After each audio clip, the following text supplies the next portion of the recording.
Hey there everybody, Milknyte here with some Resident Evil Revelations 2 raid mode.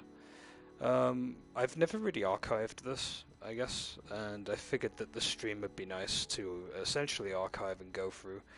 I'm at level 100 and I'm going to be going through each difficulty as Claire just to grind and essentially get stuff on the store as well to appear depending on each mission that I do, because the store resets every mission or so. I'll be going all the way up to the Code Red difficulty as well. Naturally, I'll be level crimping myself to maximum for each one, just for the sake of the stream, I guess. And anything else that I throw in after maybe going through all these will be beneficial for the stream. That's if I've got time anyway after that. But anyway, let's jump in. Whoops, I did not mean to click that. I meant to click on main missions, not find a match. I don't really have plus, you see. Mainly because I don't really see much of an incentive to use plus. I don't play enough multiplayer games to warrant the benefits of it. Speaking of which, what's the event missions for ResidentEvil.net? Weekly challenge, players given some mission reward, level restriction. Just level restriction by the looks of it. I kind of missed the events where it's like kill so many enemies within a like few days or weeks or whatever.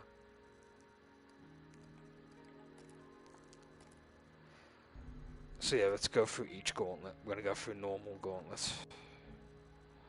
We're gonna be like blitzing through these, to be fair, because of the level advantage.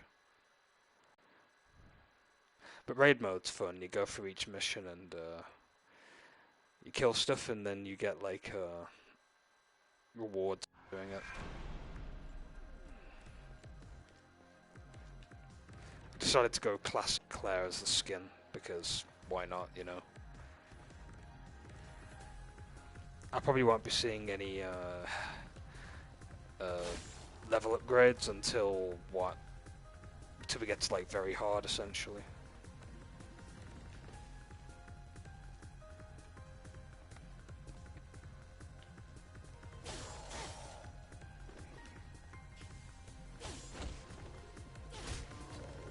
So yeah, I'm using the katana, as you can see. It's an actual perk that you can unlock. It replaces the knife. You unlock it with the Cypher character, which is a wireframe character. You basically just have to do so many missions and get some skill points to basically acquire it. I can't remember if it requires an actual level to unlock. But then you max it out, and then you basically make it an inheritable skill across characters.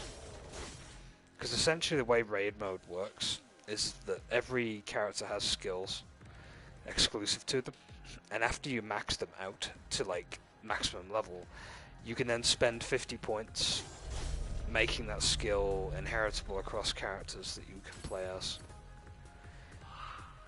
So in theory, everyone could have a katana, essentially. Everyone could have the shield ability. If you see the bottom icon where Claire's bum is, you can see a shield, which is basically an extension of health before my health gets affected by anything.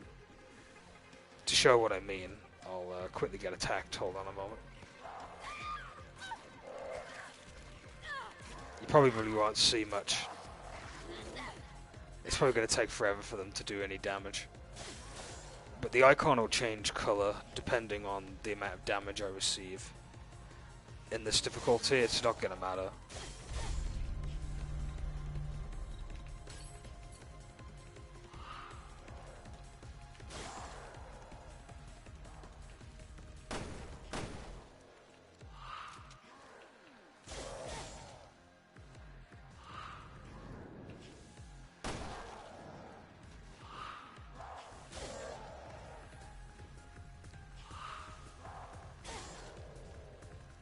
What I'll do is actually, I just realised this difficulty will be a bit too boring.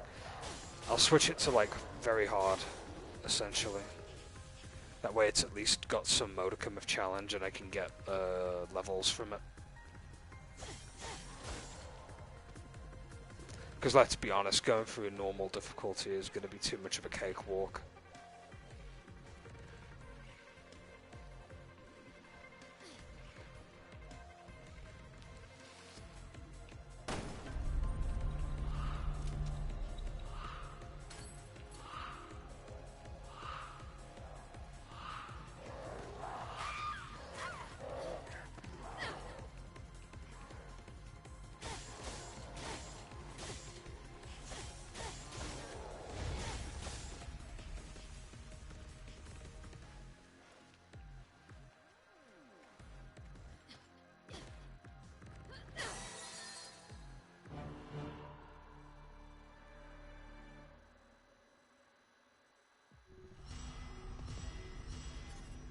Yeah, barely a sliver on the EXP bar. Yeah, I'm better off doing this on like very hard difficulty, just so I can get experience and level up.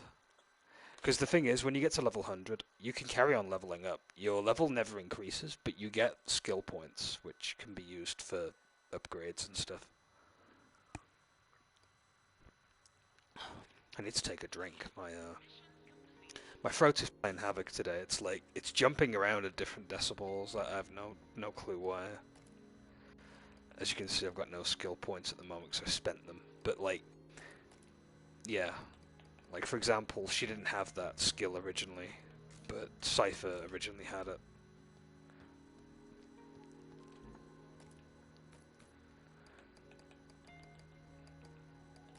Also, naturally, you'll be able to get like different skills and stuff between each map, because then I can combine stuff and put it on the gun that I need to put it on and stuff like that. Okay, so let's do very hard. I'll then go through Code Red as well eventually.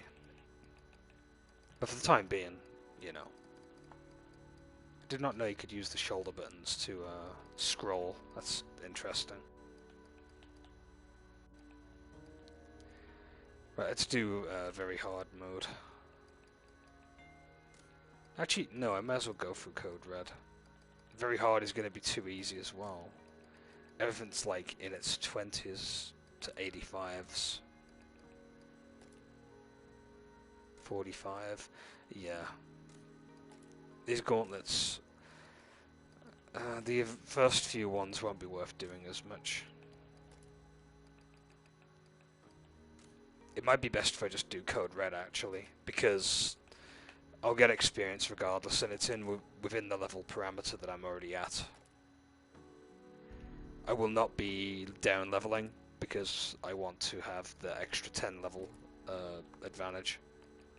I mean, essentially this is grinding what I'm doing, so it's fine. Because the way it works is, if you look at the skills that I have,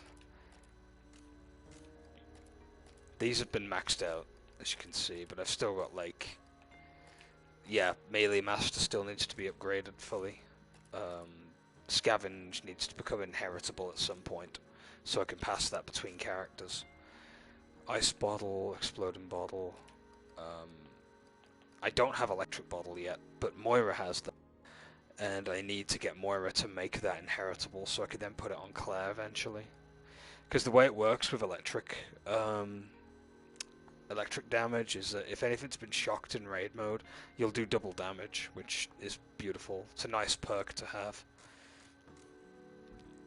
Speaking of which, I best check my actual guns. This is what I like about raid mode. There's like a lot of depth here that you can get into. And it's as deep as you want to go, essentially. So like here I've got a like level 95 Samurai Edge there. But this one has one extra slot on it, which means I might be able to make it slightly better than this, as weird as that sounds. Depending on the damage perk that I put on it, essentially. I've got this, which is level 100 as well. Can I upgrade it? Yes, I can, but it costs a lot of gold, like a lot of gold. And I think this one can be done as well. Ah, this is the one that's reached its limit. So the MPM can be done as well. Although, to be fair, when it comes down to which one I'd prefer, I'd probably say the MPM would benefit better. But it doesn't have as much stopping power as what the Samurai Edge does, which is why I like the Edge a bit more. But the MPM is pretty decent too, all things considered. But I don't have much perks on it at the moment. And if I were to attach any, I'll quickly show you.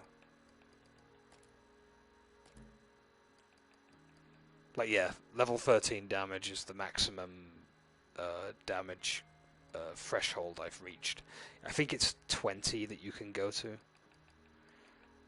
Capacity's 13. I bet critical hit rate 7. Yeah, there's a bunch of perks I could use, but like, I need to get some of these better. I'm definitely putting electric on here eventually as well. Electric lifesteal is another good one too, if you need to make a recovery. But we'll get on to that later. For the time being, let's just go through each code red with that extra level 10 advantage, and grind for a little bit, I guess. Now, another thing is, as well, there's a possibility we could come across rainbow level weapons. They have a very small percentage of appearing in code red. Like, stupidly low percentage. Now, there's two ways you can grind for rainbow grade weapons, and there's two ways of doing it. You can either just play the stages as normal. This guy looks like he does more damage and has electricity. That or he's a buffing zombie. But yeah, there's two ways you can get rainbow grade weapons. You can either just play through the stages naturally and be lucky enough to get one, or you can reload the stage over and over again, which is super boring. That's the kind of thing you'd be doing in like off stream more than anything else. Another good thing is we could possibly come across some good weaponry. At best, we could anyway. At worst, we could just find you know, weapons that are not weapons, perks that I already have, but just of a higher grade, which is fine because they can get combined with other perks, which could then go onto a said weapon that I want to customize better. So the options there, you know.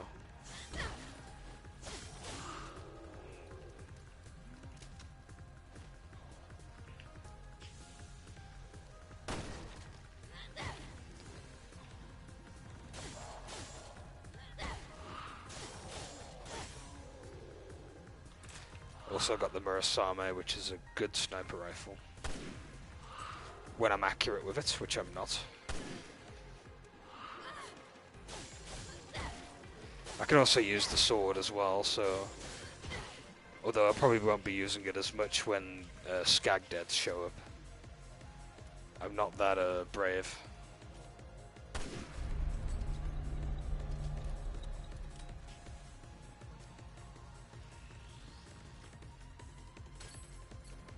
So here's our first chest. What do we get? A green shotgun. Probably not a very good weapon.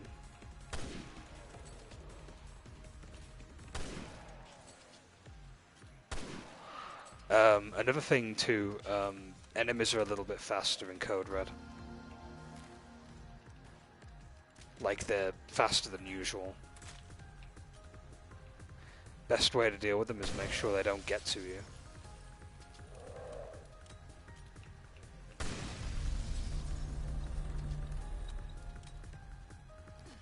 Speaking of which, I actually did get to see the Resident Evil movie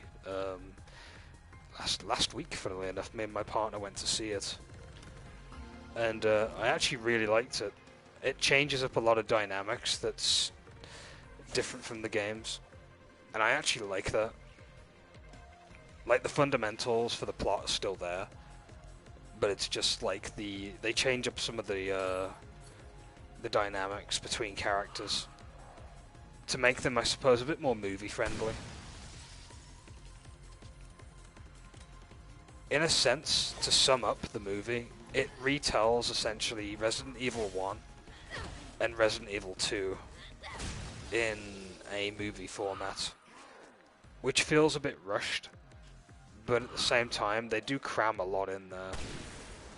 They even show footage of, well, I can't get too spoilery, but they do kind of show footage to do with Code Veronica, which I'm hoping that they do kind of sequelize, and it would be interesting to see movie Alfred Ashford. I need to get my sniper rifle back. I've been disarmed. Some enemies have that ability to disarm you.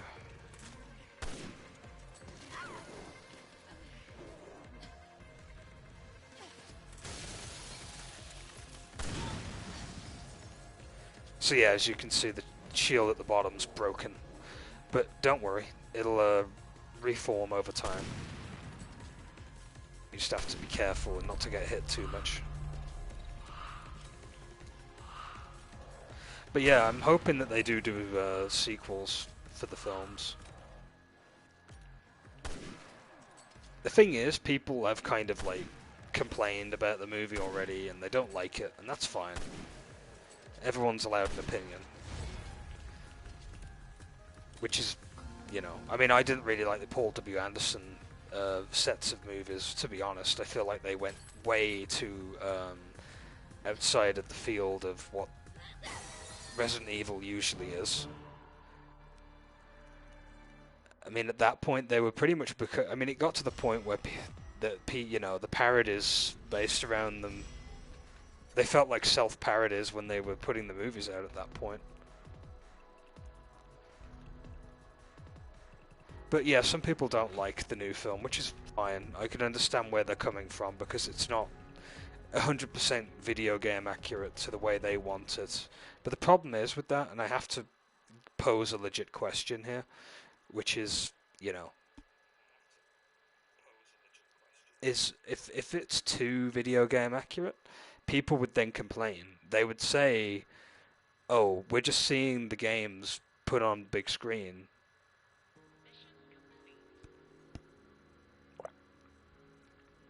So, which format would make people happier anyway? I guarantee you, if it was exactly just like the games, people would just be complaining that it's too much like the games, and that they've seen it all before, they know what's coming.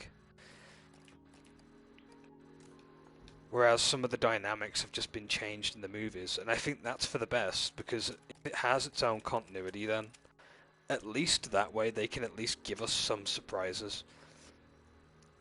Now, I'm not saying that they're going to kill people, like main characters off, like, you know, Chris and Claire, for example, because that would just be silly. Including OG character Jill, and as well as Wesker, for example. Although Wesker does die eventually, he dies in like 5 in the games. How he'd probably die in the movieverse would be different, at least in this line of films. But considering how it's done at the box office and how the ratings have been, I don't know if it's going to be getting a sequel or not, but it would be nice. Because, like I said, the way they went about it was completely different in a good way to me, and I actually liked that.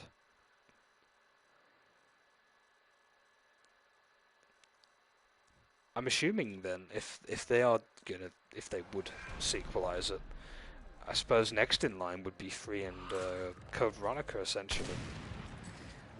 Unless, you know, the movie was supposed to be 1, 2, and 3 because of Jill's inclusion.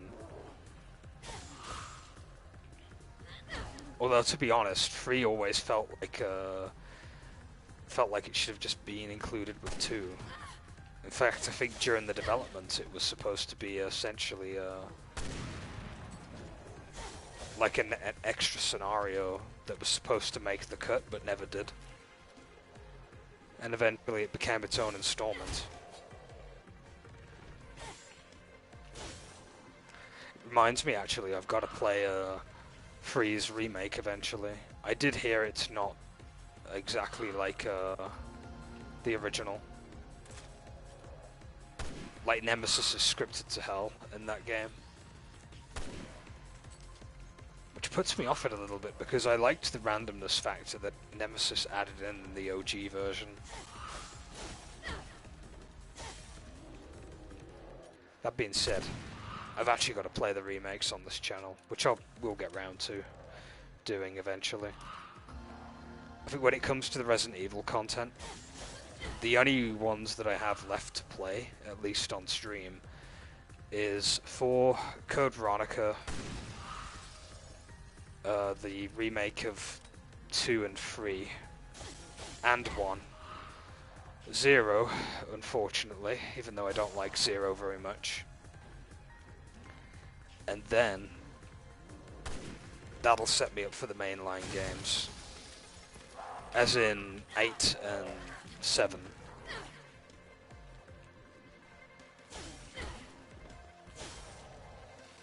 Chances are I'm probably going to get 7 on sale at some point and play it that way. I mean, out of curiosity, I'm just kind of... I kind of just want to play 7 just to see what the Chris DLC is like.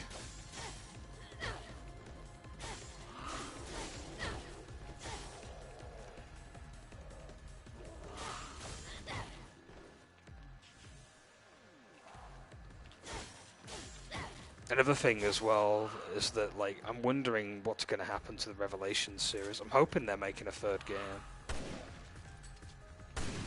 If they were to make it next-gen exclusive, then I probably more than likely will get next-gen.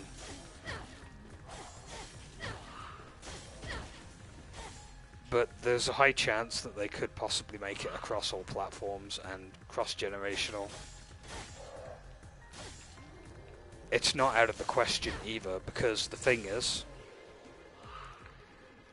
I mean, Rev 1 was 3DS exclusive for a limited time, eventually had its 360 counterpart made and released, ported eventually to PS4, and vice versa with Rev 2.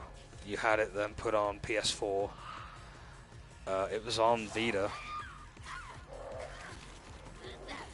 So it seems that the running theme with Revelations games is that they're always ported or put on to a different platform, or cross-generational in some capacity, in some way.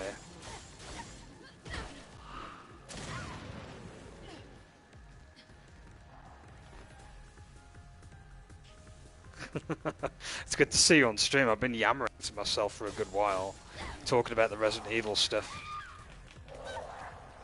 I'm getting my ass handed to me. What's going on? I need to use my recovery gun.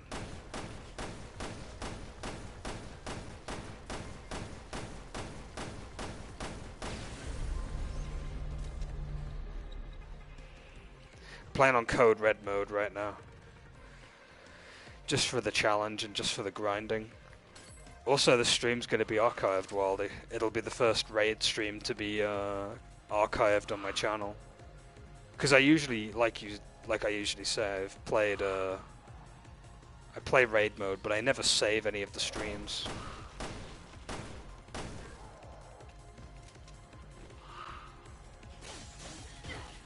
It'll probably be the only raid mode that I archive, unless I'm bananas enough to do Rev 1's Rev 1. No more hiding in the shadows. No more indeed. Man, I wish I could put that song over this game right now. But like, yeah, if I'm bananas enough to do Rev 1's raid mode, I'll probably archive that too. But like, there's going to be a couple of conditions. I'm probably going to have to be stupidly over-leveled so I can just go through each, like, a certain decent difficulty to make it archivable, if that's even a word. Also, the ghost stage, ghost boat stage in that game is really good, but like you need to be a high level and it has to be on the higher difficulty in order to get access to it. So if I do stream Rev 1's raid mode, there's going to be chances are it'll be the grinding stuff that'll be streamed, and then I'll probably do the run through with high level, essentially what's it called? Archived in that regard. I do like Rev 1's raid mode, but looking back at it, it was good for the time. Like, it was the first raid mode we had, but the problem was it was super grindy, and it was made for grinding back then. Like, legit made for grinding. And for two reasons, because like after you do, I mean, Rev 1's main campaign is fairly short. It's longer than Rev 2's, but it is a bit of a short game compared to other Resident Evil games in the series. Especially 6. I think 6 is the longest one, if I remember correctly.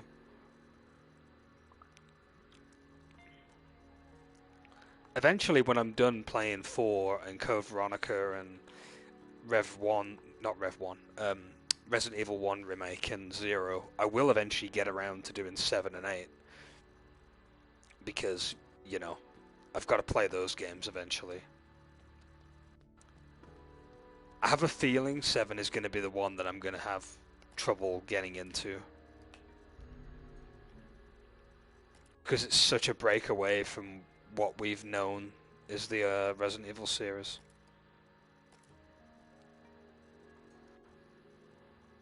And 8 is just a basic sequel to that anyway. But it has the formula that 4 has with the gunning and upgrading and treasure hunting, which I actually liked about 4 quite a lot. So, I mean, there'll be some good and some bad, I mean, to take from it, in my opinion, on the whole thing.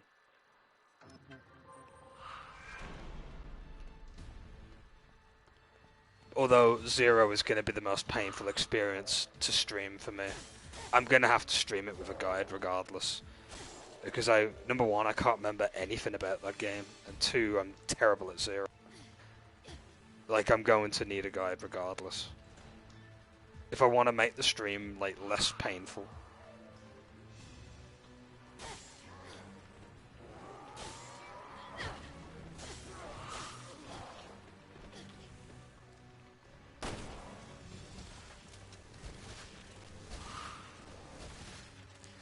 I've got a feeling when I do Code Veronica, the game's going to be stupidly loud as well, because it's from that PS2 era, where every game was loud AF.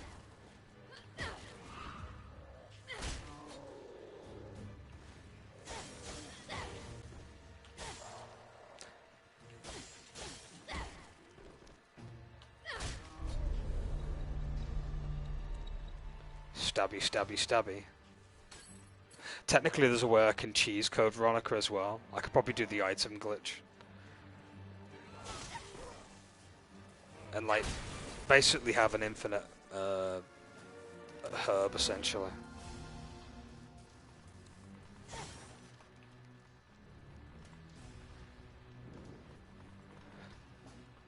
You can technically have infinite ammo on Code Veronica as well, but, like, I don't see the need. If you could just infinitely heal and just save your bullets, you're good either way.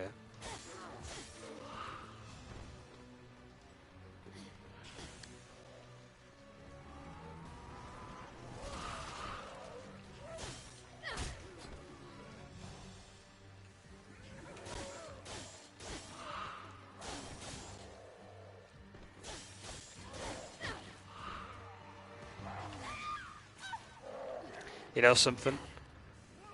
If there was a Claire Redfield TikTok, I'd follow it.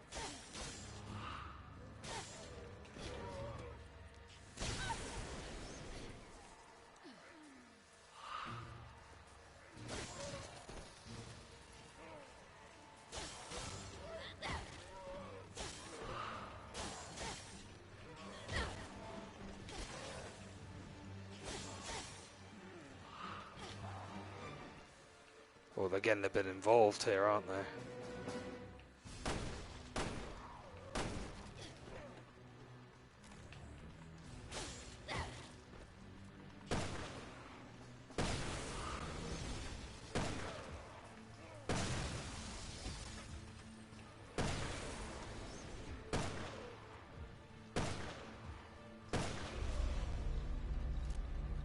Me using the Magnum, like, you know, bullets aren't expensive.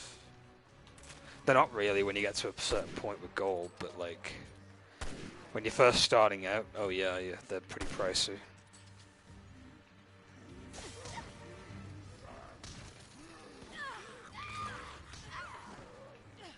Where's my ice bottle?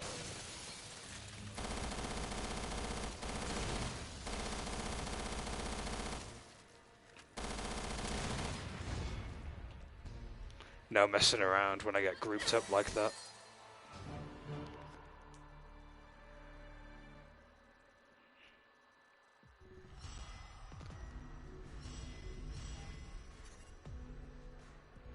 I need to check out the parts we picked up as well, because otherwise my box is going to be full. And I don't spend microtransactions to expand my item box, because what's the point when you can just micromanage everything?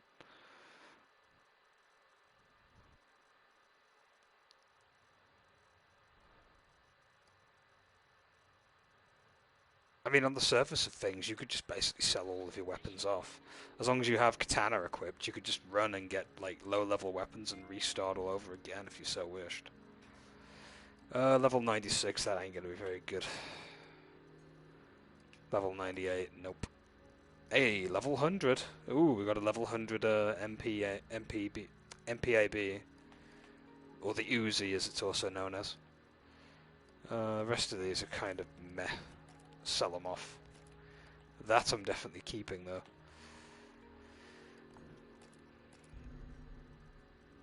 Electric ammo level 2. That's ice ammo, I think. Yep. Can't remember. I don't know what that one is. Recoil, maybe. Oh, it's homing ammo. Ugh. Homing ammo is terrible. Why would you even use it? Just, ugh. Yeah, use homing ammo if you're bad at aiming, maybe. Somebody's gonna, like, come into the comments and tell me that a homing ammo build is the best thing ever. And it's like, just aim your gun. Stop being lazy.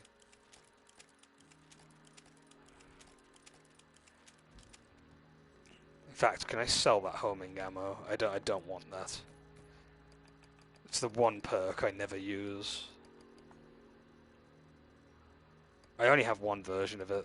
That's fine. Oh, I feel dirty having it in my collection, though.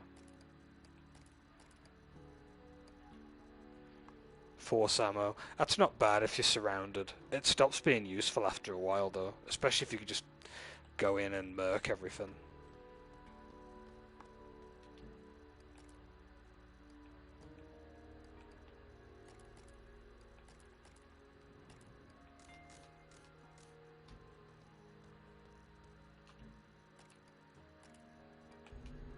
Right, next mission.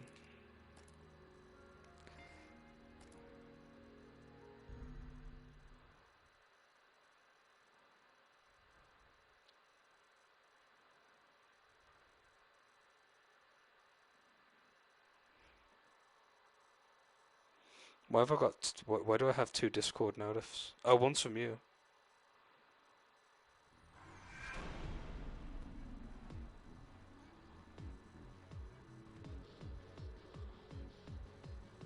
I keep forgetting that, like, Oh, thank you for the follow. Hell's Bells. Big ups, man. Really appreciate it.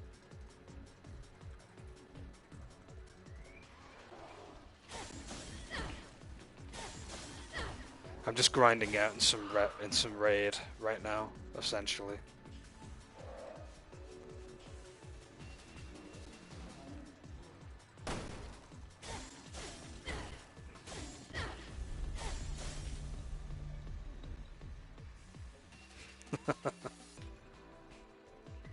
Wildy, man, you slay me every time.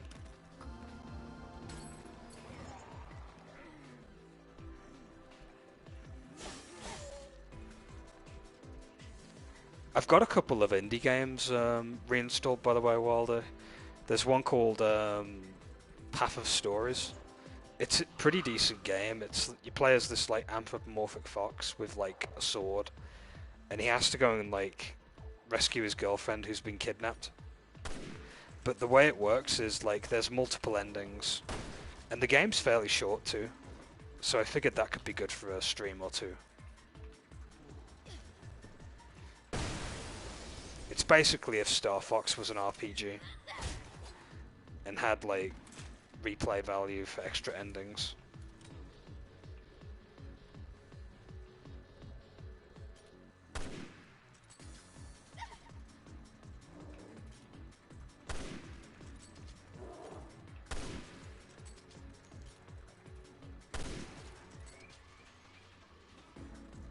Yes, I know, you keep telling me about Banjo.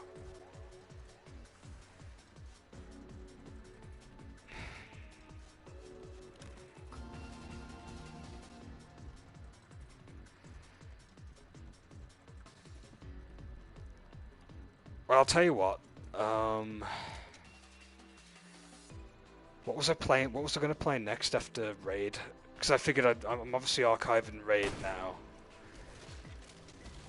Because I'm in between games. The last game I played was DMC5 and I finished that off. You know something? There's nothing stopping me from playing Banjo, to be honest. Just be prepared for a lot of salt, because I don't like Tui that much. I'm not like, don't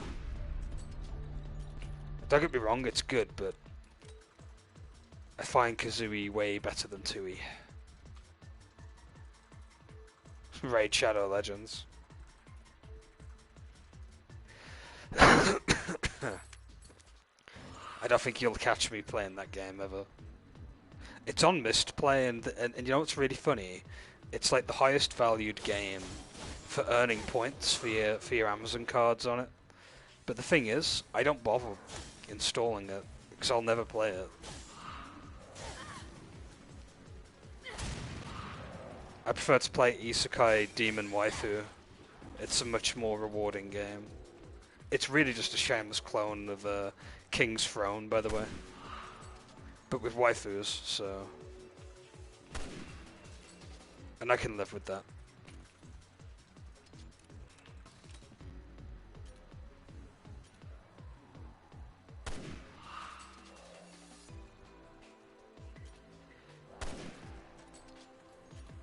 I'll tell you what, I'll give Banjo-Tooie a try after I'm done with the stream tonight. I'll give it like I'll load it up on Project 64. And I'll see how it runs, if there's like no issues with it. And if it runs fine, then I'll be streaming it. And give it a go. I'm probably going to need to use a guide if I get stuck on it, by the way. Because the layout of Tui is very different, to say the least. It's not as linear as what Kazooie is. Like level progression. Like you're coming to and back from stages and stuff in between. There's a lot of switching and changing. Which actually reminds me of Donkey Kong 64 in that way, now that I think about it. But yes, I'll load it up on PC after I'm done with the stream and see if it runs. And if it runs flawlessly, using whatever emulator I'm using, then I'll be streaming that then.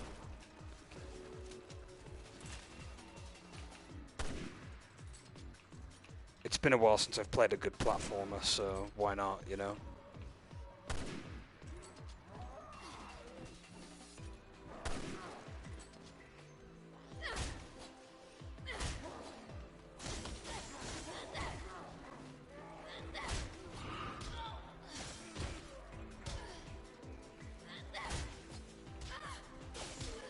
I hate Poisonous so much. They're so cheap.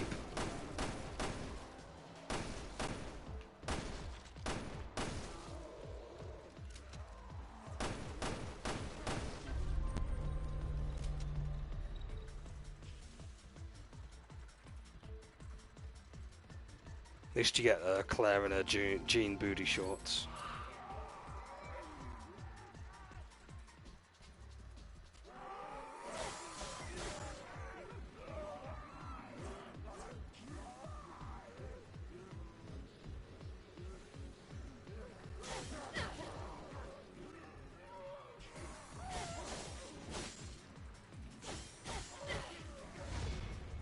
Nice.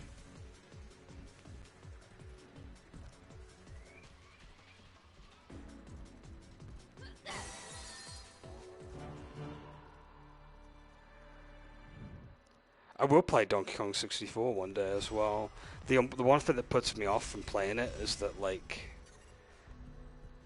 the collectathon aspect is massive on it. Like, you have to collect for every single Kong in that game in order to make any progression, essentially. Or even get to 100% completion. I'm probably not going to do 100% completion, but, like, to even get a certain amount of length out of that game.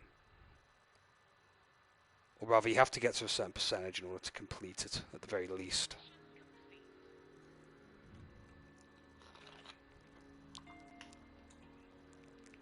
We'll go to Donkey Kong Country territory one day, I promise. Just not right now.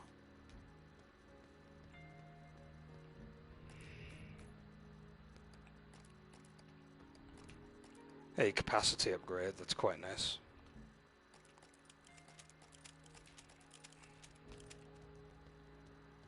You know what's really funny? I was actually thinking the other day in my head as well, should I do another run of Soul Calibur's, like, hero mode? Nothing good, by the way, they're all like 90-ish. I might as well sell them off. That is the narrow spread perk, or whatever it's called. I'm not too big on that one. But yeah, I was like, should I do Libra of Souls mode for Caliber 5 again, just to get the other ending? And I was like, no. No, I already did the one run, why would I do another one? Just to see a cutscene where the character we're playing as is a do-gooder, as opposed to a baddie, I suppose. Besides, the evil choices were a bit more interesting compared to the good ones.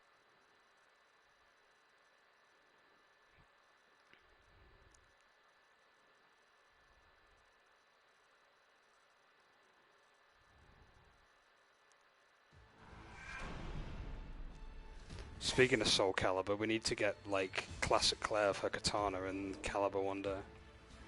I'd pay for that. Mind you, I could just make her, couldn't I?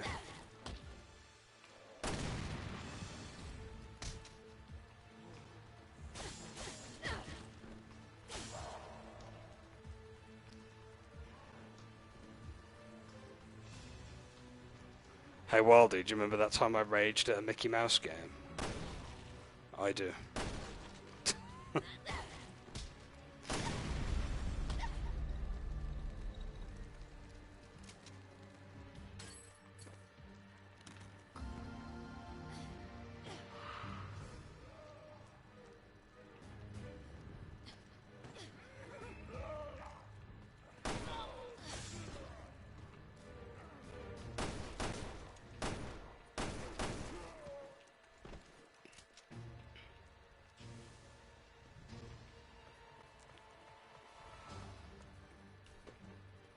So yeah, this map is from RE6, by the way. In fact, there's a lot of maps that are recycled from RE6, because if you can recycle assets, why not, you know? Especially for a mode like Raid.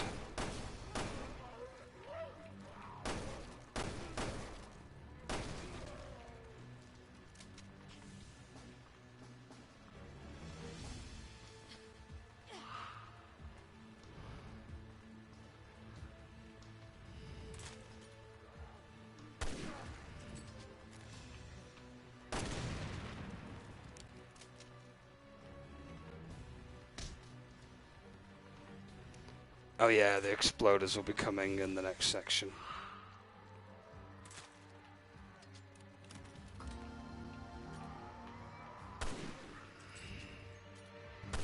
I'm going to use the sniper rifle just to keep my distance from them.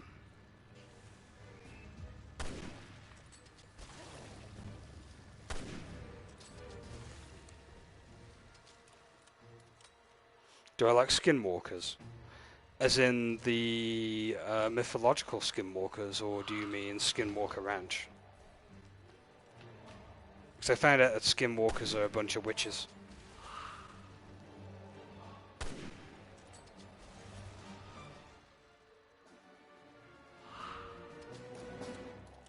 But by the way, there's something in like I think it's Chilean culture.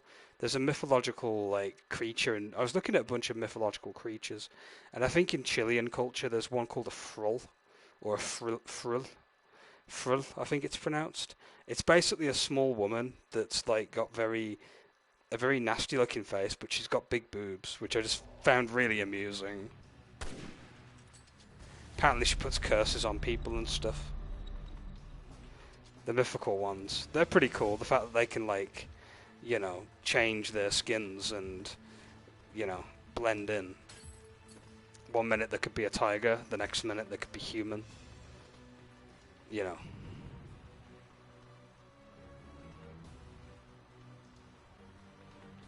Well, yeah, it'd be like, Thingy from X-Men, wouldn't it? The blue chick. I've forgotten her name.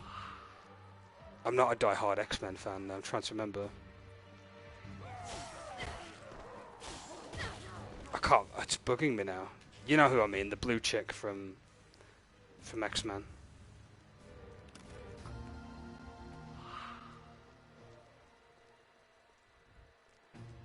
I'm trying to remember who played her in the movie now, what actress.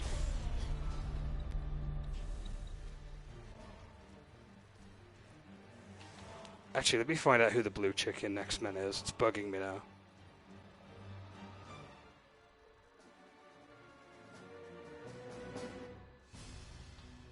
Blue lady from X-Men. Oh, Mystique. There we go. I have to find out who the actress is for her.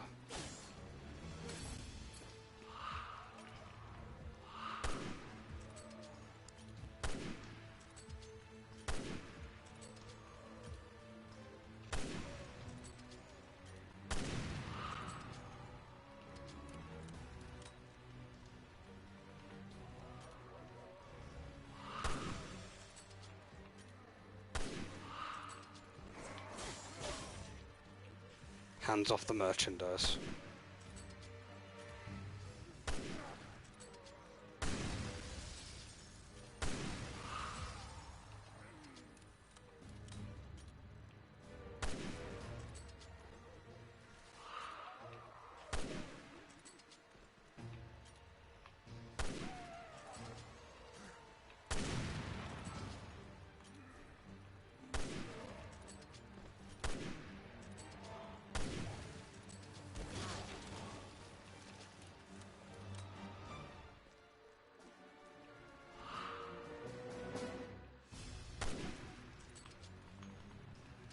Look at me getting all fancy with these headshots.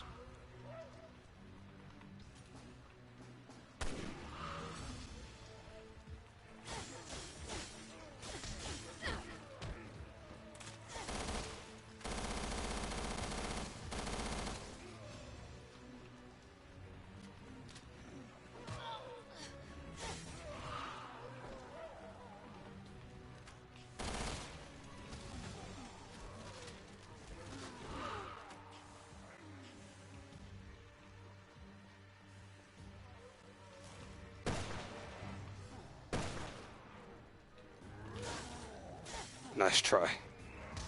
Oh no, it was a miniature dude. That's not good.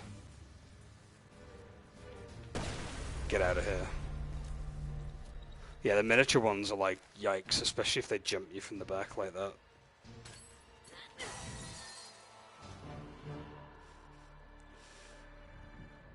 Yeah, so who played Mystique anyway?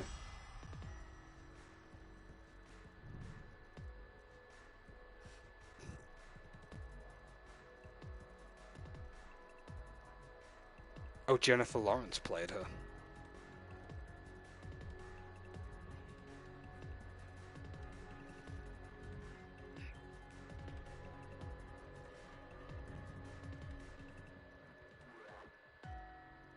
Oh, that's interesting. I actually thought she had body paint on her in the movie, but it turns out it's a bodysuit. That's kind of cool, actually.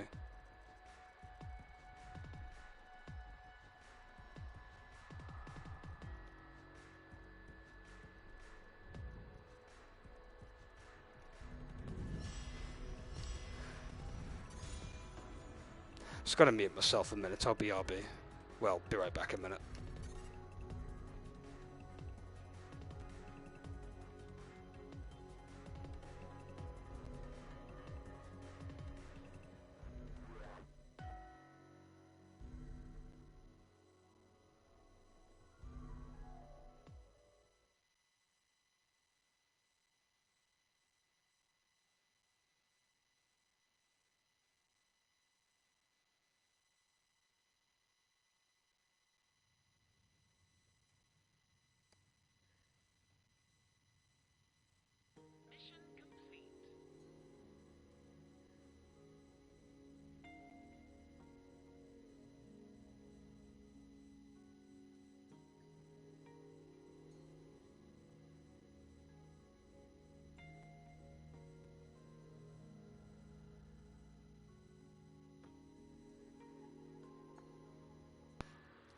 Okay, I'm back. Sorry about that.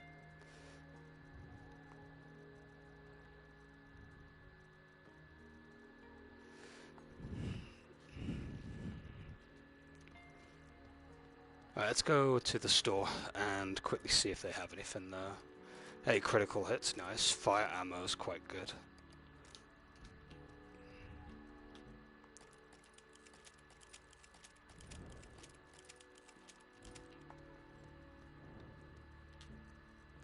Anything good that we picked up?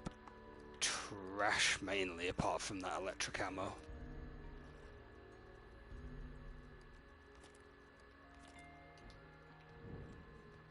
Let's go to the next stage. The last stage of Gauntlet 1.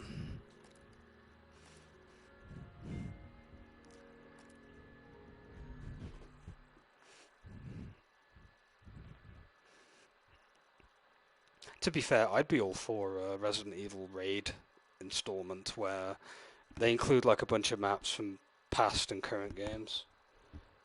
And then you can like play as the characters that you want. And I wouldn't mind it being episodic in a sense, like this is. But just to focus on raid mode. Because, you know, I'm still one of those gamers that deep down like doing the grindy leaderboard stuff occasionally. Or score attack stuff for that matter. It's a bit of a dead art nowadays though. Most people don't care for it as much.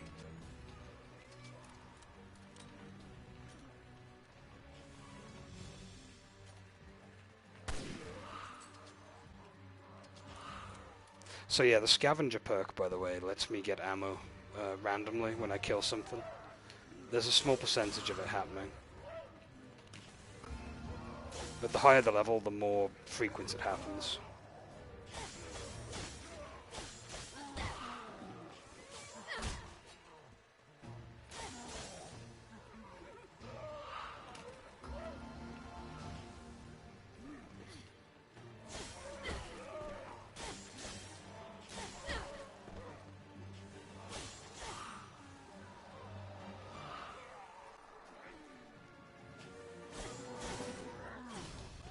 Oh, that was pretty close.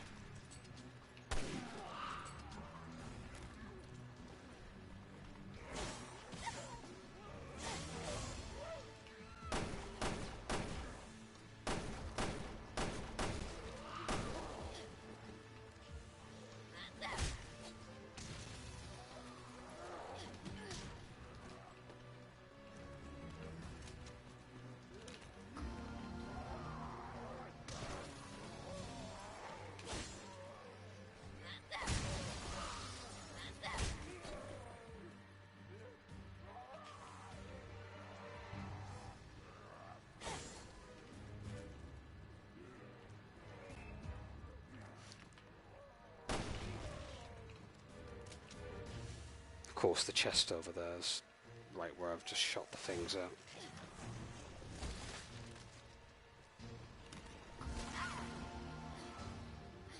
AK-47. I don't really use the AK very much, but it could be fun to use if it's level 100 and I can upgrade it beyond its means.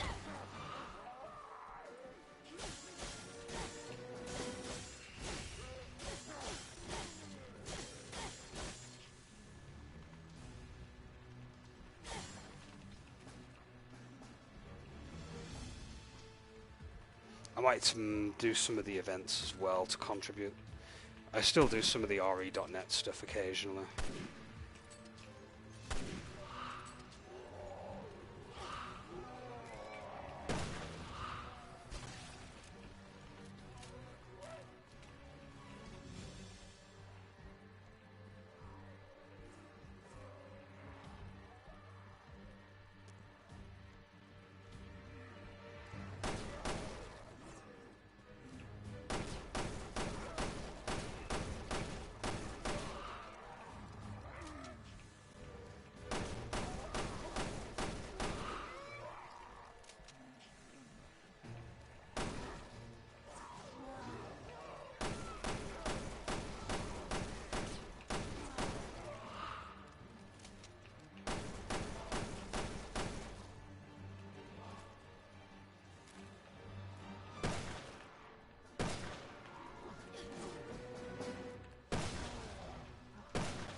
Yeah, I'm not messing with that. If he'd have hit me once, that would have been pretty bad news.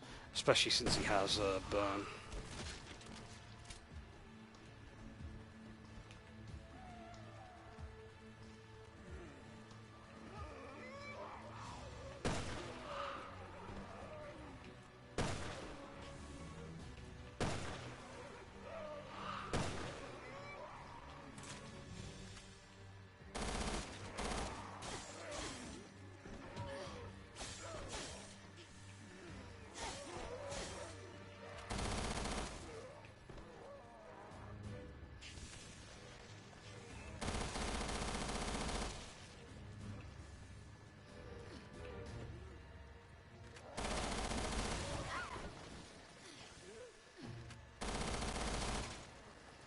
Yeah, big enemies are a pain in the ass.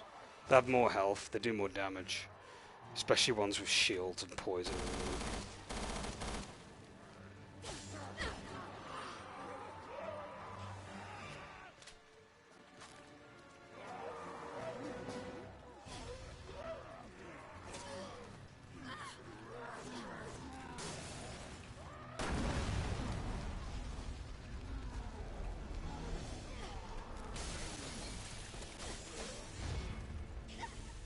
There we go, it weren't too bad at the end. I accidentally throw a smoke bottle out though, which I was supposed to use the ice bottle, but I kind of switched to it.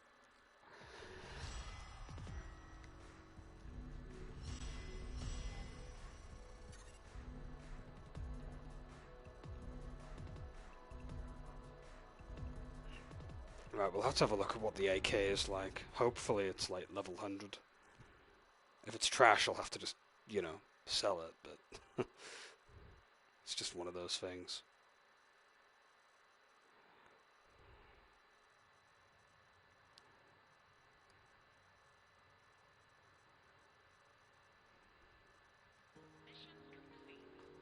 I should check how many points I have on RE.net. I do actually have the app on my phone.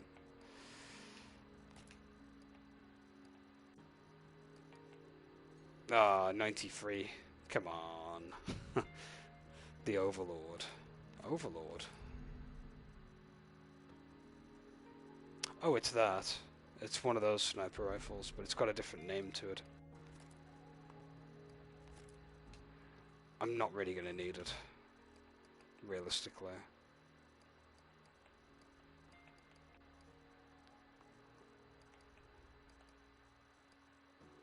Anti-material rifle, I forgot I had that.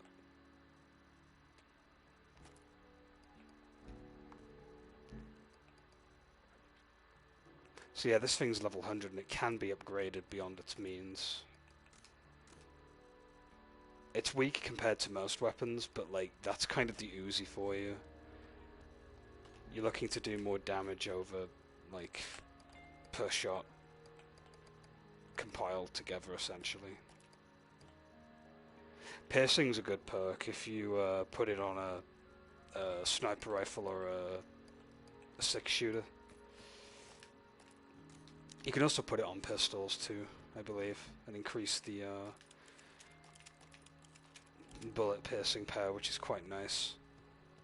It's good if enemies are lining up in front of you and you need to take them out. Alternatively, you can just still use a six-shooter and have the same effect, because most of them have piercing. Most of them. Not all of them.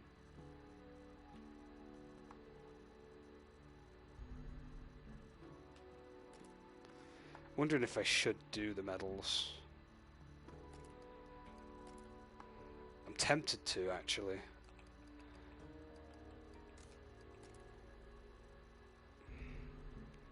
I suffer down from 10 levels, though. I'll give it a go.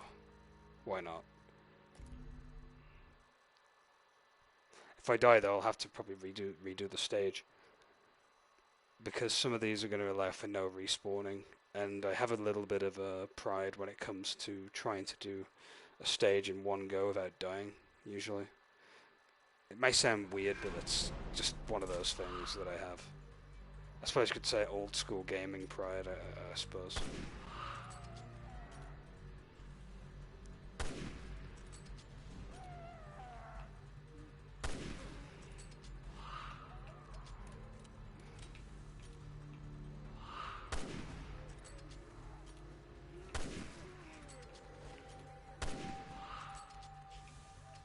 Yeah, the levels are going to be a little bit different. 105.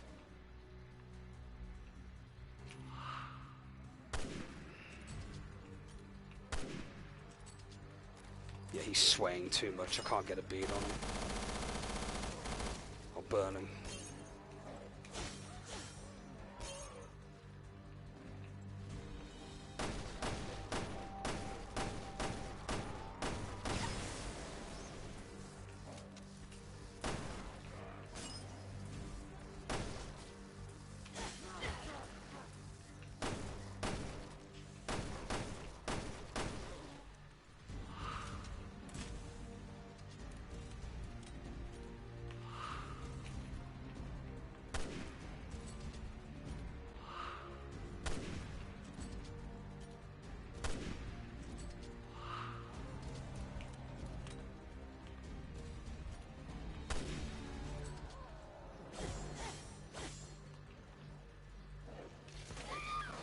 That was a bad idea. Should have just used my pistol on it.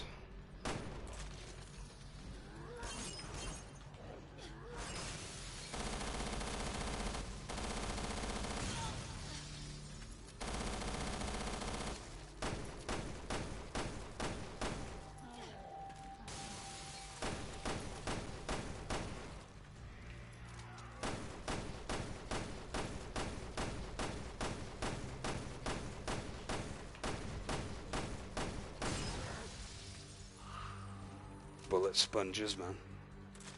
Yeah, I should be using the rifle.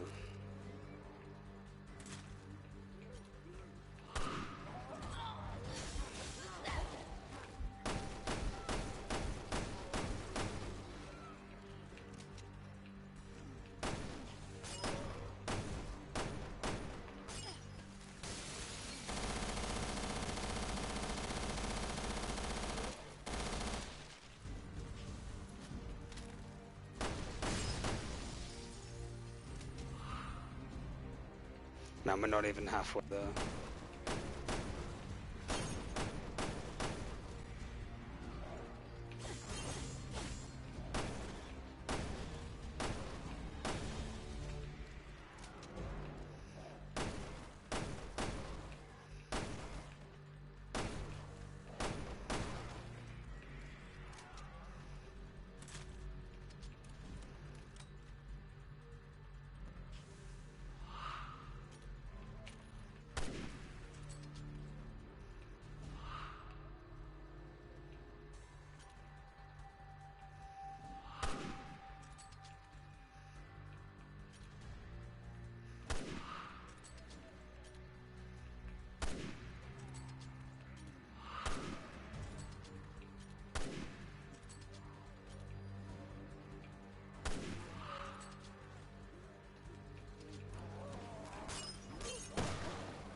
I'm panicking. I'm panicking way too much. One more hit and that thing's done for.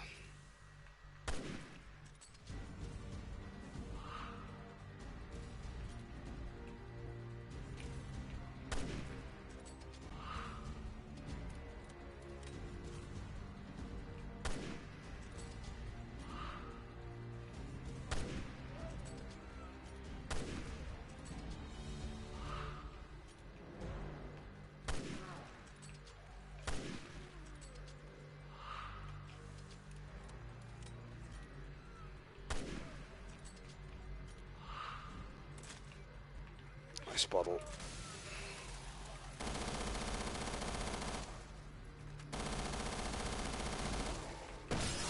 Damn it. Knew it. Knew it. Yeah, get me back to the vestibule. I can't do that now. I need better guns, realistically. I need stuff that's level beyond for that. To compensate for the lack of leveling.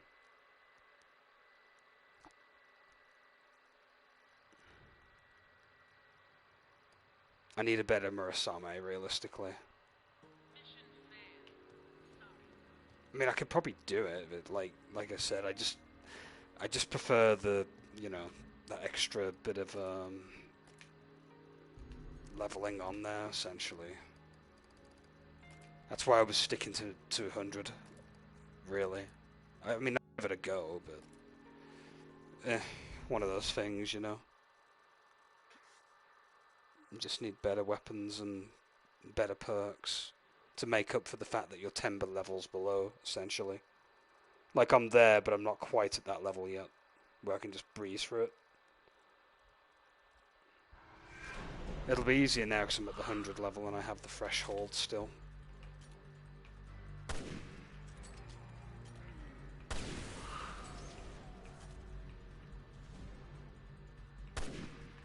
My accuracy is terrible, though.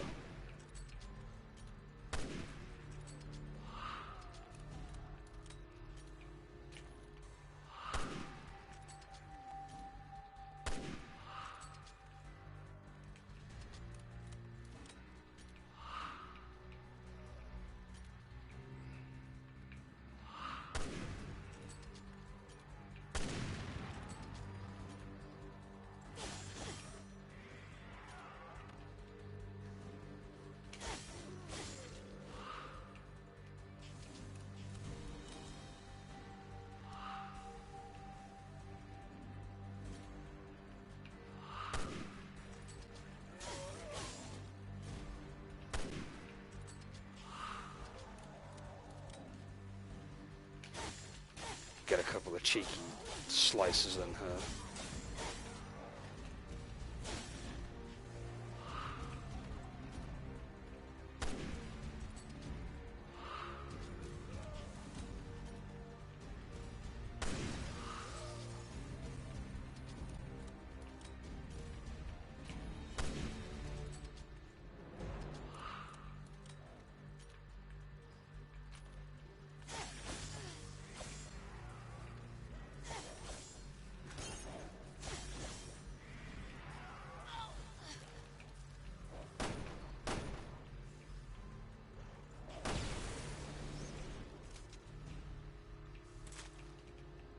I should get the chests while I'm here. That's fire ammo.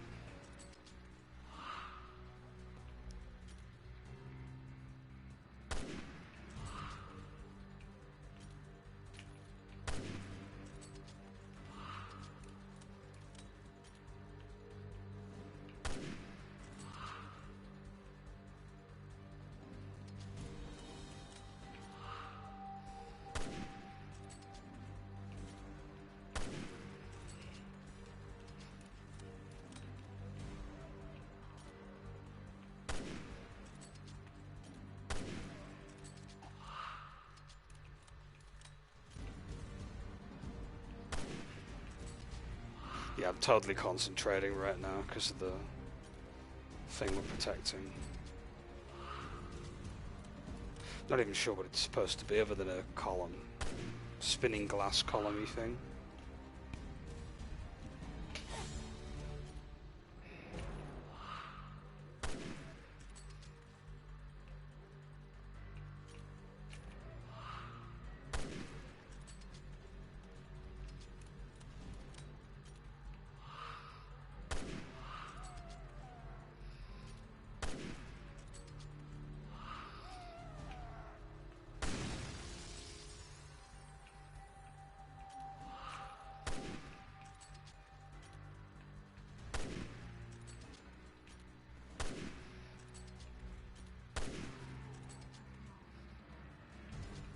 This one's super slow. I can get these two chests.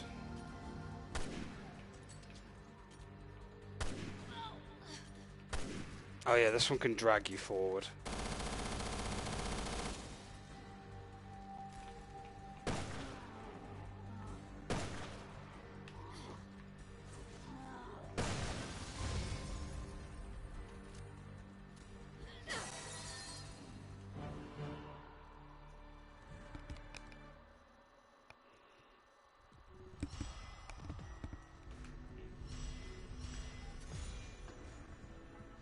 Another 10 points for us.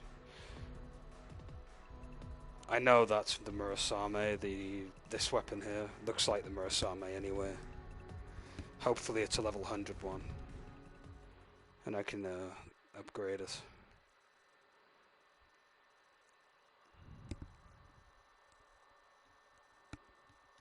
In fact, I'm going to log into the re.net app whilst I have the opportunity, and I will see if my points have updated. It's been a while.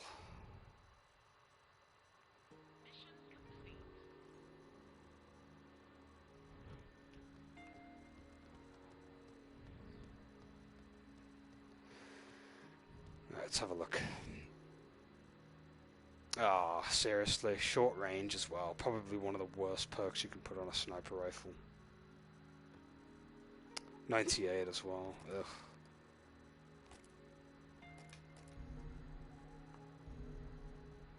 What is that? The cogs.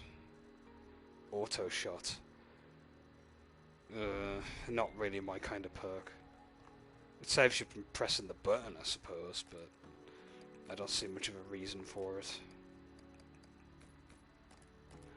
Other than to maybe save your trigger finger.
Explosive start.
Let's go and grab the chests in the stage whilst we can.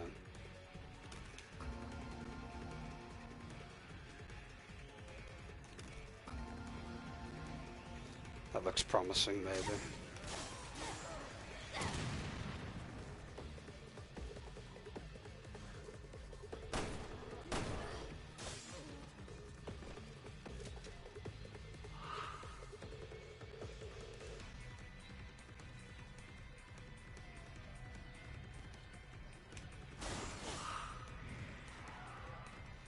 I can't remember where.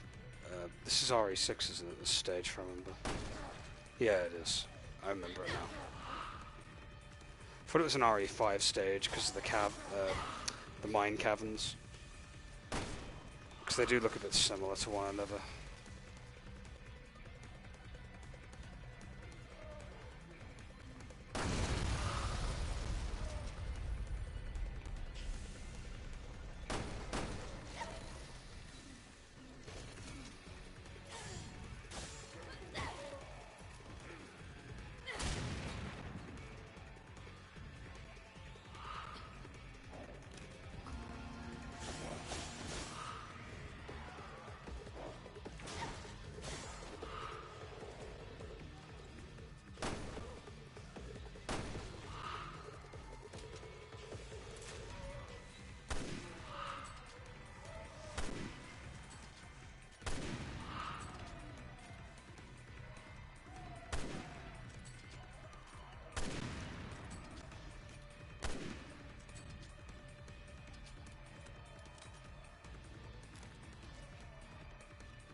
Go for the genocide bonus.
Oh, I've got 2 event awards. That's interesting. I'm looking on the app now. I forgot that the recent event I actually did.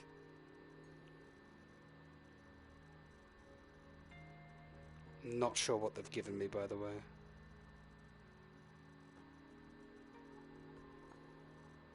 Might as well send them to my game. That could be interesting, I guess, for the stream.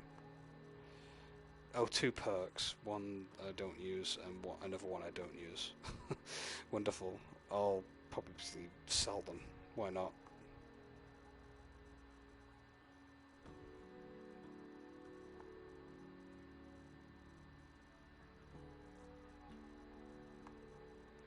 I'll probably get them in the next section, or they might come through here. No, they're not here yet. They'll probably come through the next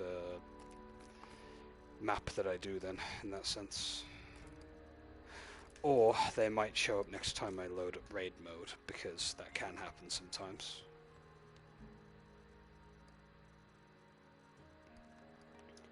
Firebolt level 95. Not very good.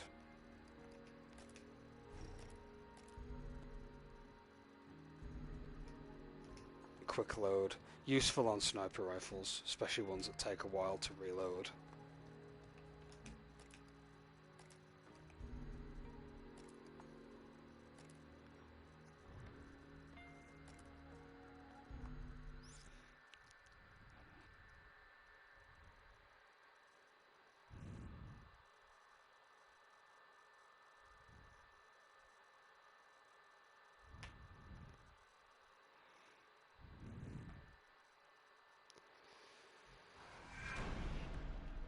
Oh, it's this mission, or rather this map, I should say, from the main game.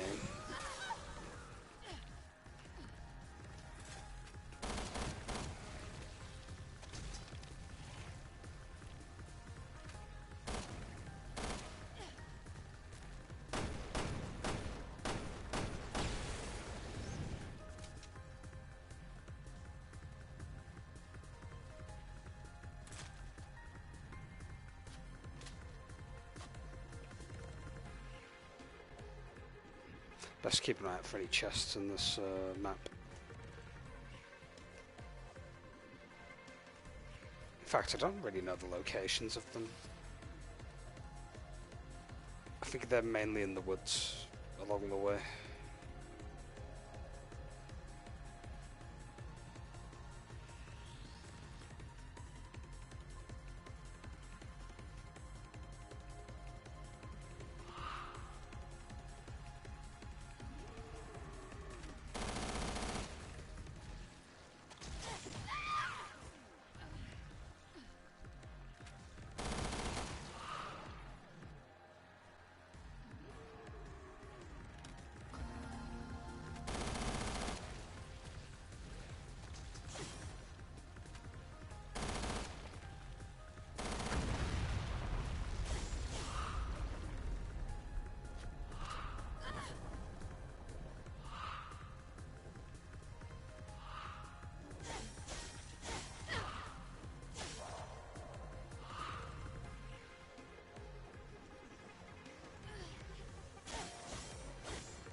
I love the spawn noise in raid mode.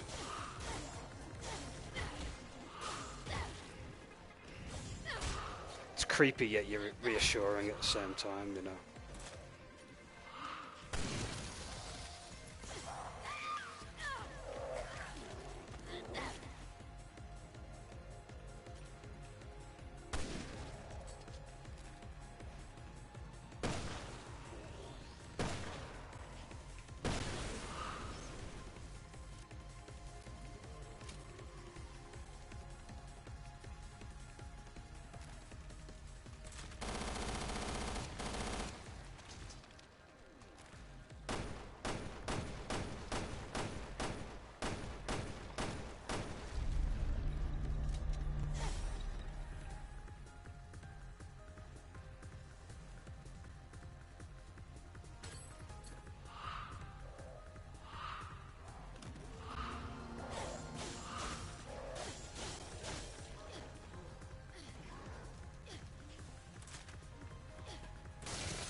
Last enemy's got poison mist.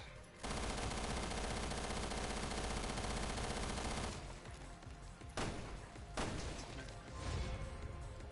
think his weak point was in his weapon arm. Not too sure.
Whoops.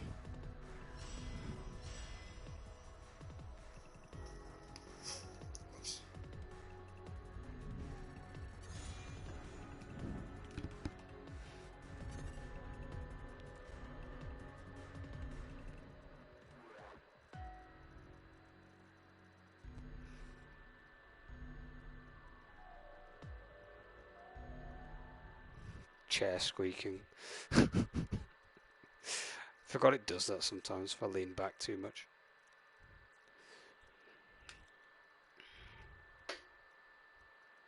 I've got to get some WD-40 on it to stop it from doing that. I haven't WD-40'd it for a while. Oh, there we go. That's the one that I redeemed online from RE.net. Kind of neat, you know?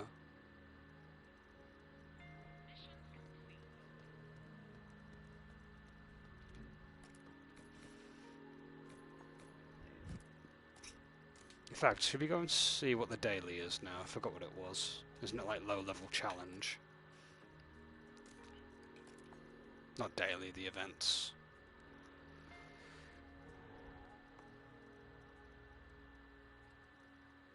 Weekly level restriction challenge. Go on, let's do this for a little bit. We'll break it up a little bit. Actually, hold on.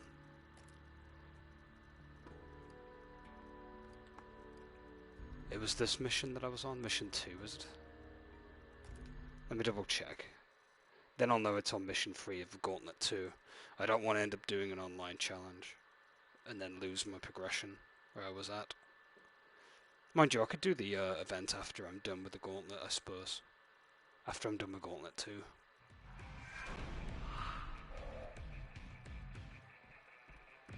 We did this one, didn't we?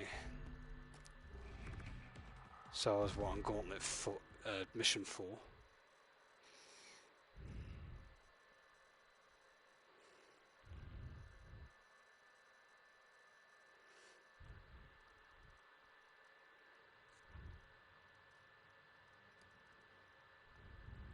I'll get mission failed even though I just gave up.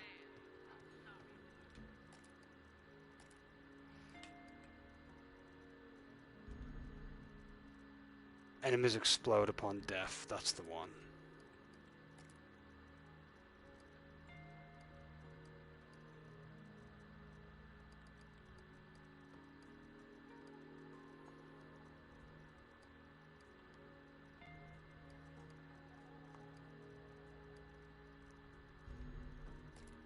Because mission 3 was after the catacombs. Because mission 1 was the forest. So, booty cheeks indeed, man. Claire got them booty cheeks going on, you know.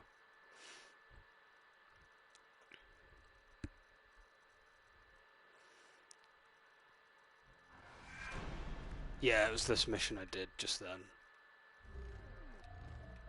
Oh god, I had a heart attack then. I thought me controller had seized up again. Remember that one time? Or those multiple times on stream that's happened.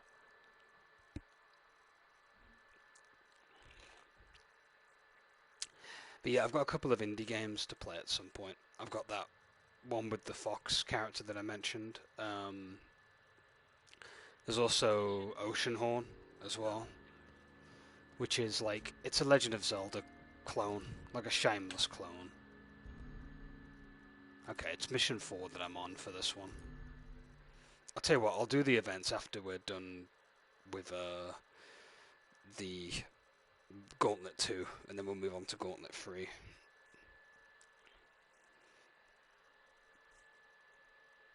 There's also additional missions, but they're not code red available, so I'll probably do those on the hard difficulty, just to round it off as well, you know.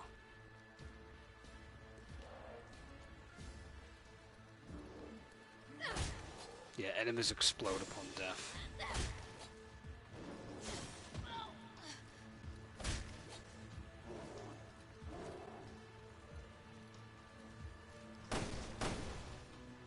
Oh no, whoops, I've just remembered. My level's at 40. No wonder I'm not doing any damage. My lord, where's my brain today? Yeah, the level 40 challenge. Yeah, good idea. I'll be here all night.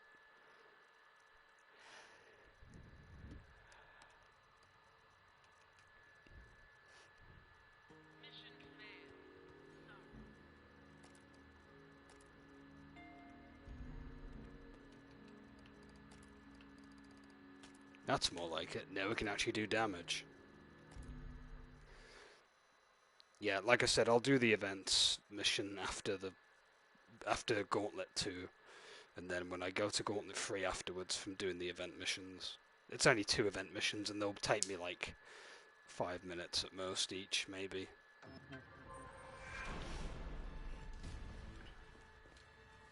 What's been going on with you, Waldy, anyway? Anything good? Or is it say SOS, you know?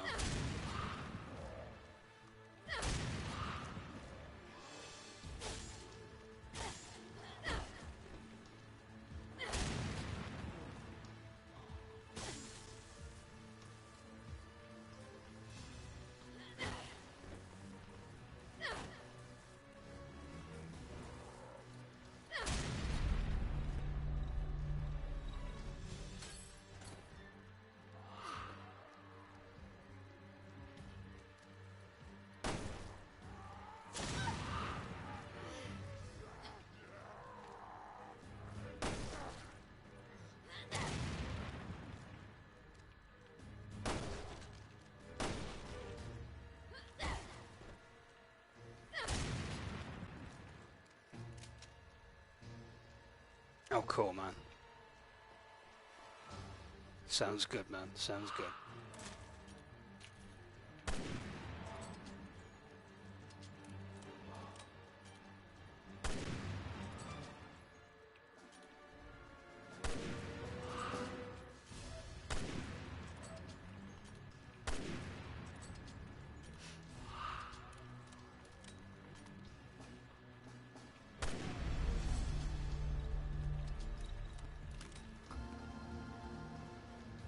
Shotgun. That could be promising.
Trying to get around them.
Yeah, this theme.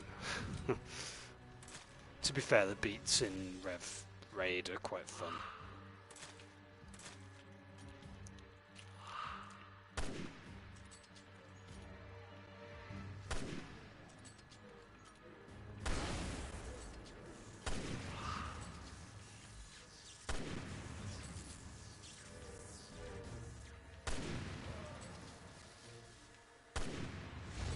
And there we go, it's every single enemy in the stage. Hope we get something good from the chests in here. If not, always sell them off. You know, same old as they say.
Right, let's see what we got from the chest.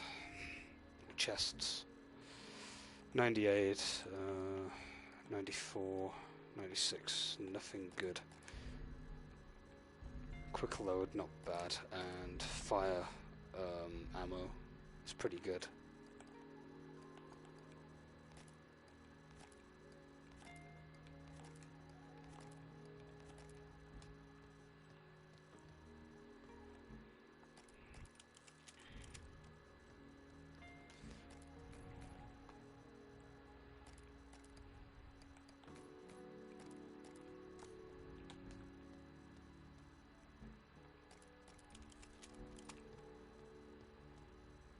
So skills I can upgrade. I've got 34 points to spend, so I can make that an inheritable skill eventually, but for the time being I'm going to focus on Melee Master.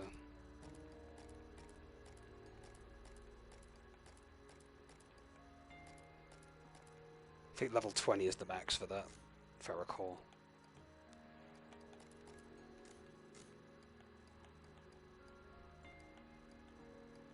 Bottles are going to have to be upgraded eventually as well.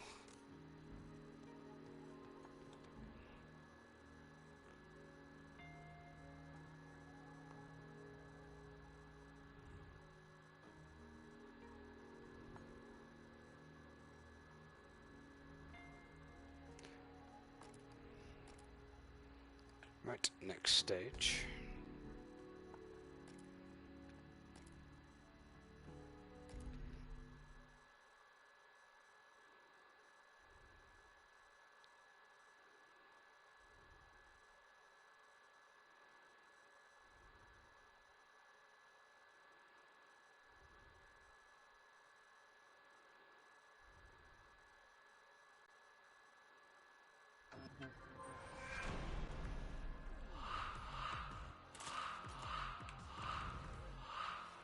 This stage can go two ways. Either I can get them all from a distance pretty well, or I miss multiple times and they come round to me.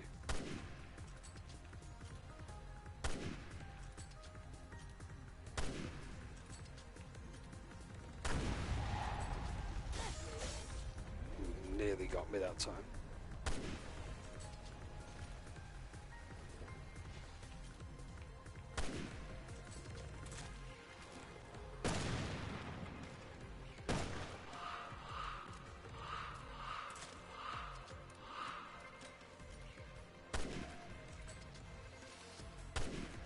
Mid-air, nice, before he could even fall too.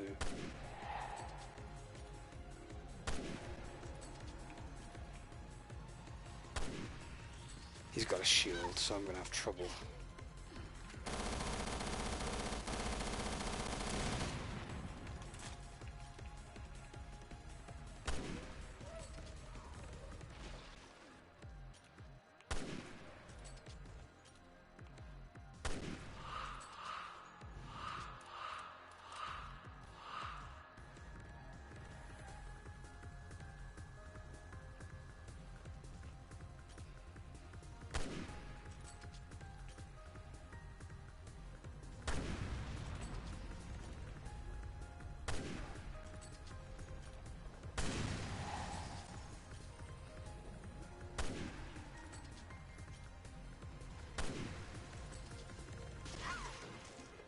Those things keep sidewinding me. Typical.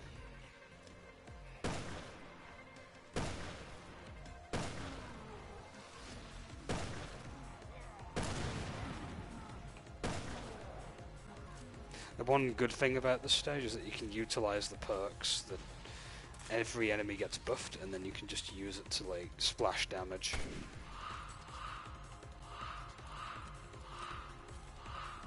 Like, there's a lot of options here. Man, he's going really quick.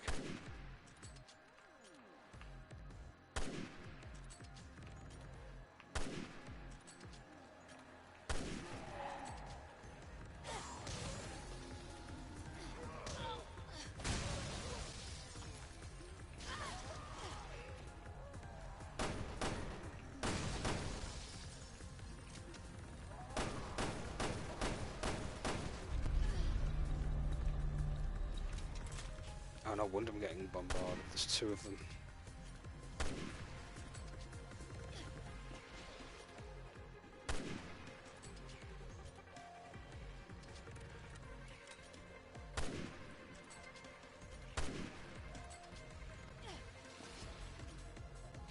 Zoom in. Now that we have the key, we can get to the next section and then spawn the next set of enemies in. Chests, can't forget those.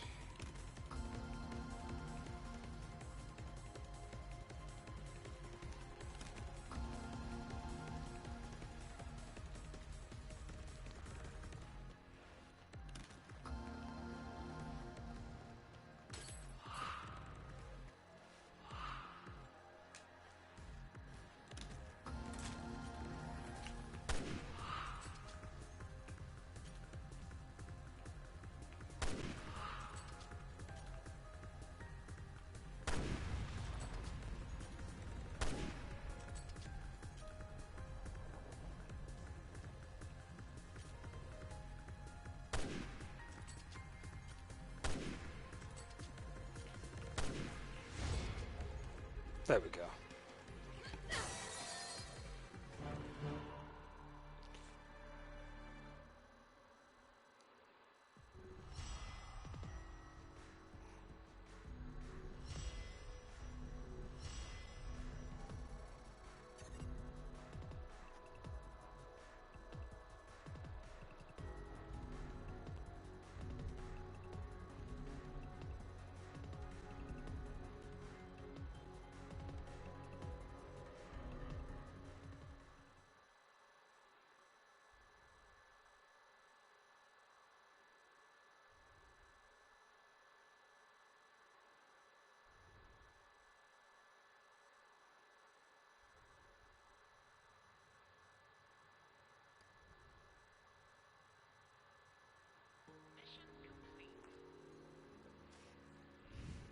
Cool, cool, cool. Right, let's see what we got.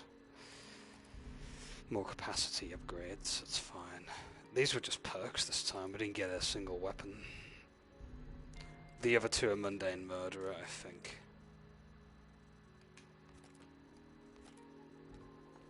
Which is, it's not a perk that I really like all that much.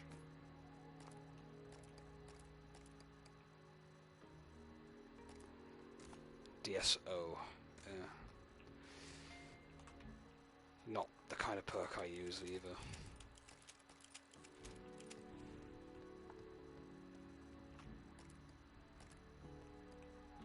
Right, we're on mission 6 of Gauntlet 2. We'll break it up with a little bit of the event mission. I'm just going to blow through it at level 100 just to pretty much get it done, but I'll do that too.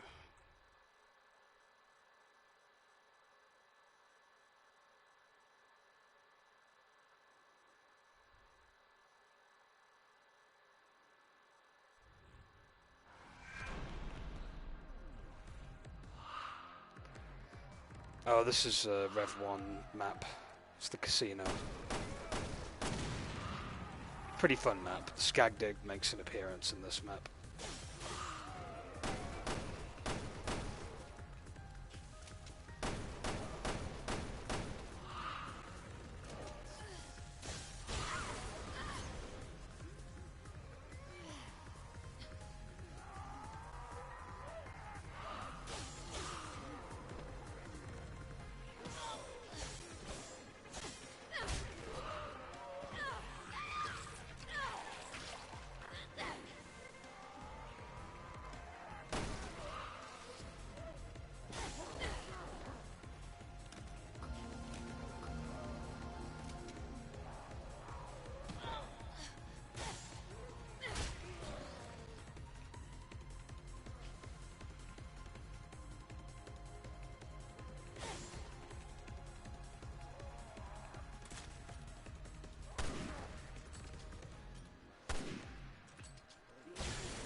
Skag Dead time. I'm going to be using ice bottles to slow him down.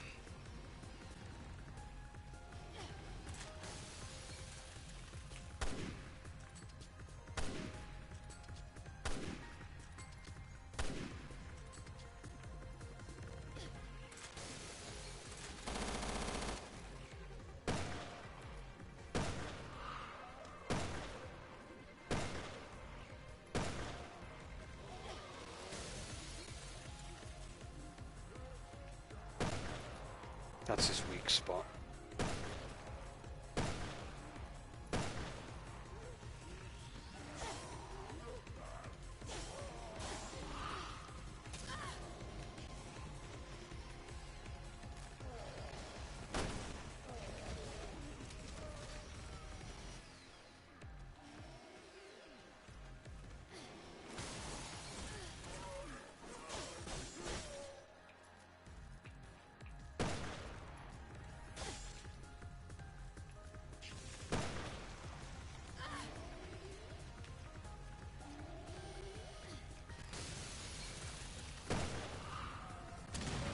Nice. Exploder actually helped out in that one. It's the only skag dead in this map, I believe. I don't think we have any others to worry about.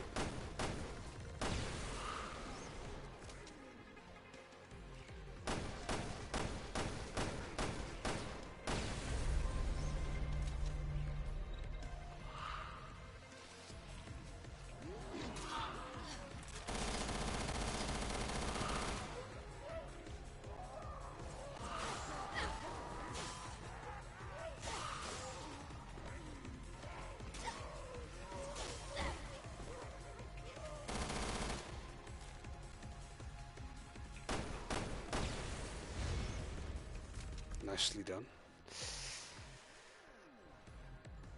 There's a few dicey moments, not gonna lie, but managed to get through it.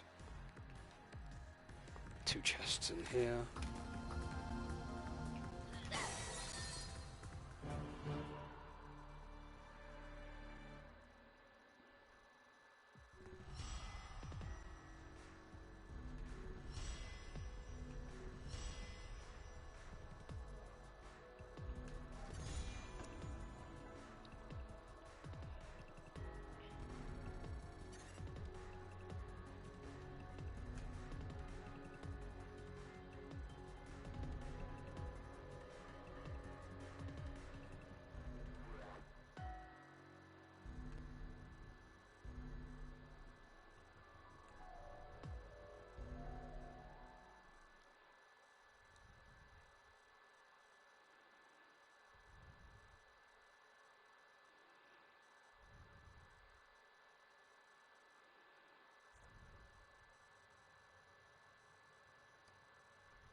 Wait, what? What's correct trolling you again?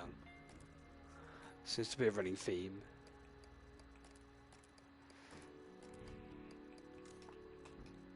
Scatter, that's what that perk is.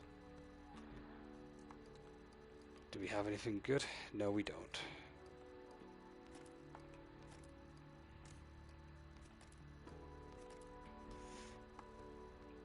It's looking pretty miserable so far. I mean, the only good find we've had is this, and a few perks that we can use, but... oh, it's rough. Like I said, getting any kind of good weaponry is just... it's just a giant lottery, really.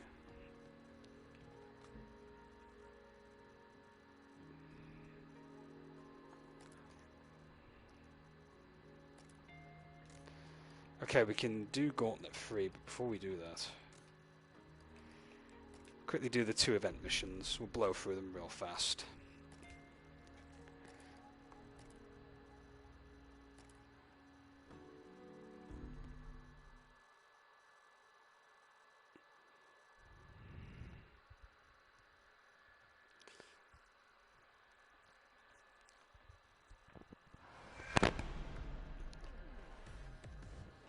"39 enemies.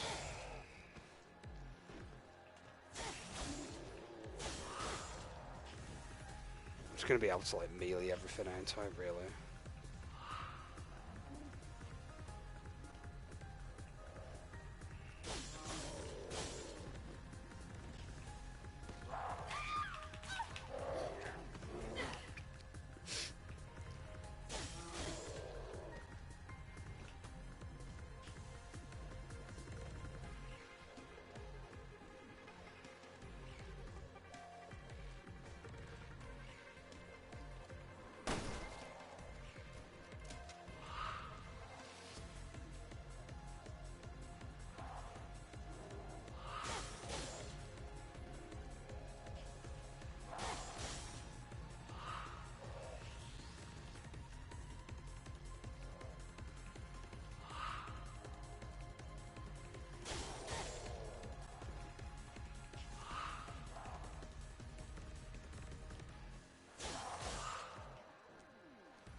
Pretty bad timing though.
Is there even any chests in this event or not? I don't think there is, actually. Mind you, even if there was, I could imagine them not being very good.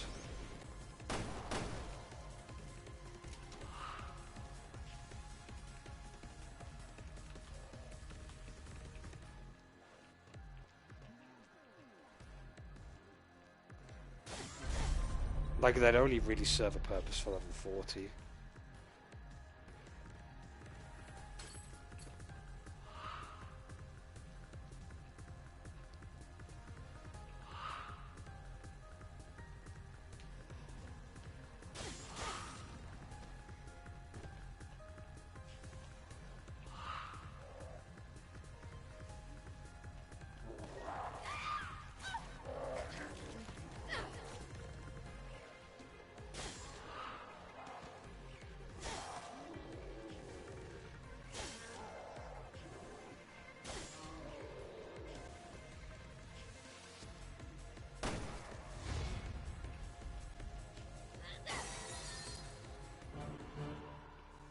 I just get a Discord notification.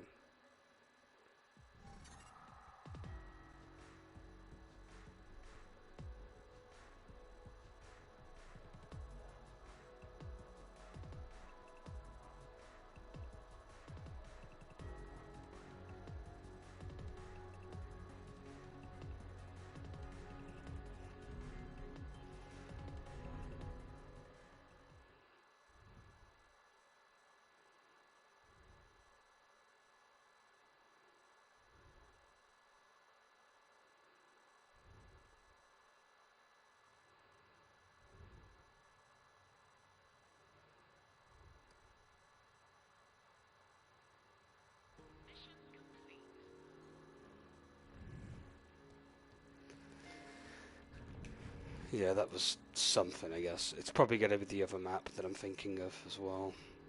The umbrella map. That one seems to be used quite a lot for the events. Oh, this one's for level 100 though, which is actually my language. Hold on a second. I didn't check the store.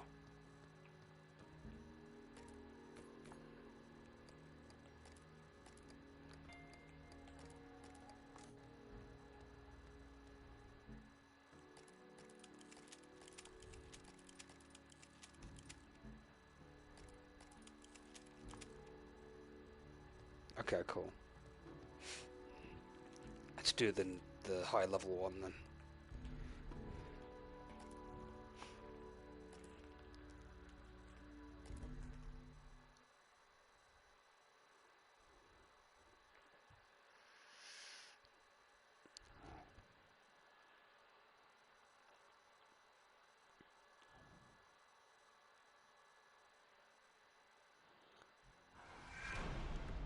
Oh, it's the where you fight giant Simmons. Okay. And they're all hunters. And they're electrified. Well, that one is. And they explode too. Yeah, everything explodes, so It's one of those challenging levels.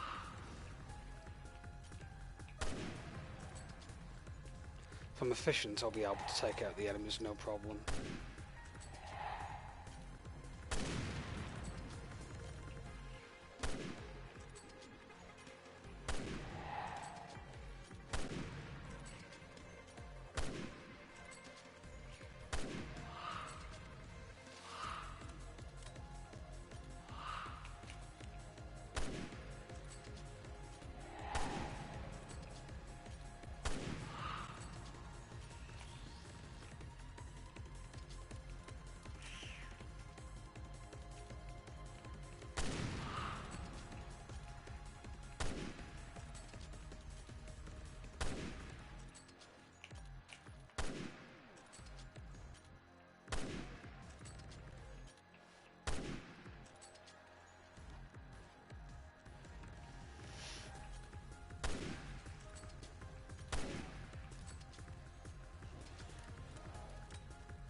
The big dude's gonna appear in this. Here he is. He's here already, and he's speeder. He's a faster version, essentially.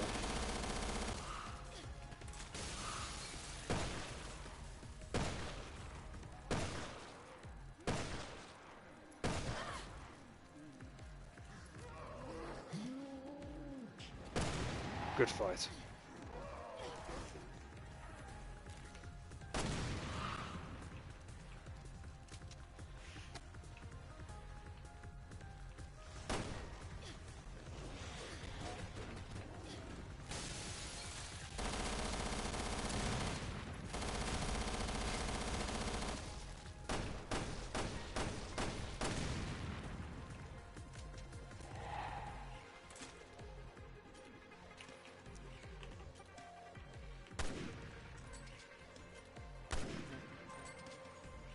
We're not done yet, though.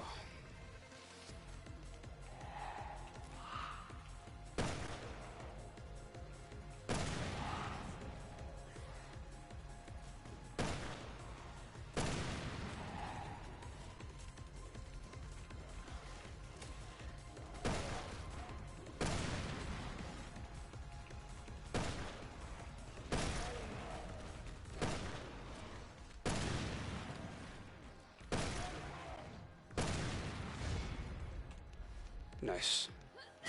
That weren't too bad, actually.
Alright, let's see. Let's go back to the gauntlets and we'll carry on.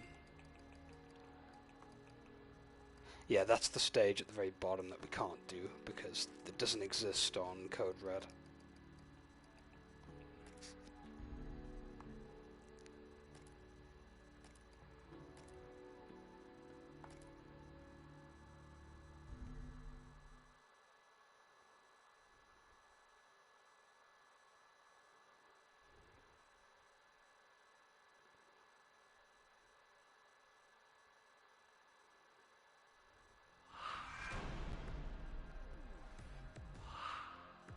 I didn't check the store, did I? Oh well, it's fine.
We'll go and get the chests in a minute.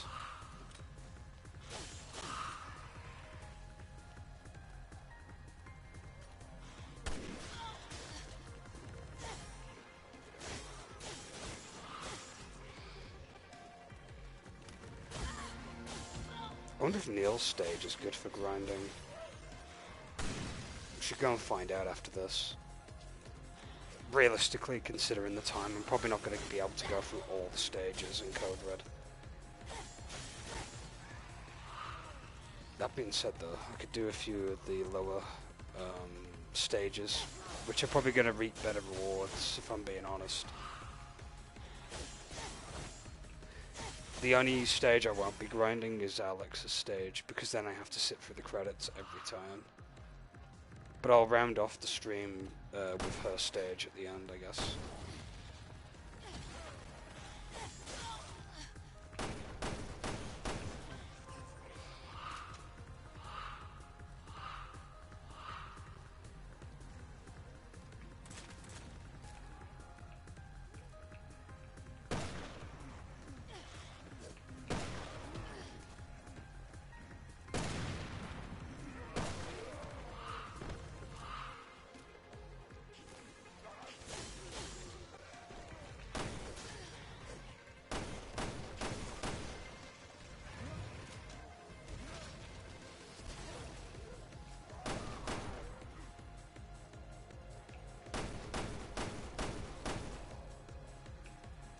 Oh yeah, he'll turn into an exploder, I believe.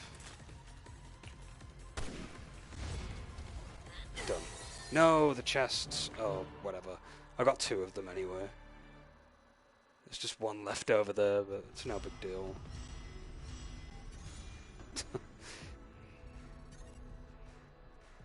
Yeah, sorry that I can't do all the stages, but like, you get the general idea. It's recycled maps from the other games, stretched across different enemy waves and stuff. But we'll move to the lower gauntlets now and start doing some of those. Because we'll probably get better rewards, realistically.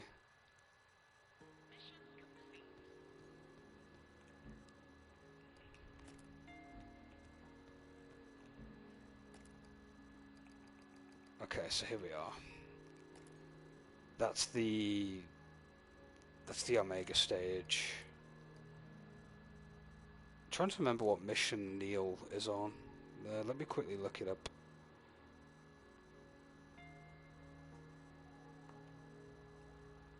Because Neil's boss fight is actually a lot of fun.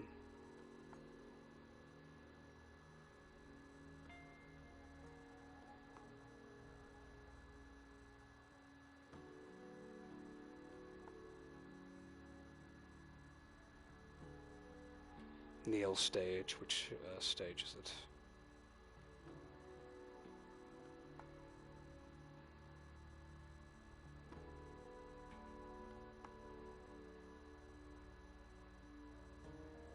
Can't remember the exact number.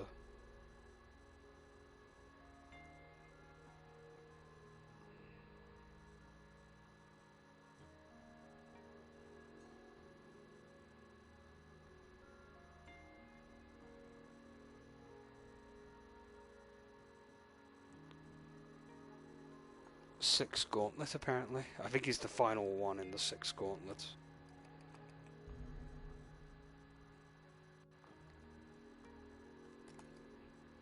I think, anyway.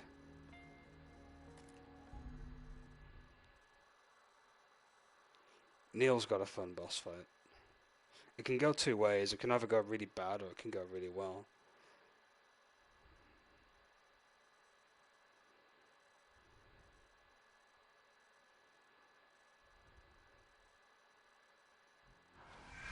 No, it's not this stage. What stage is Neil on then? I'm trying to remember.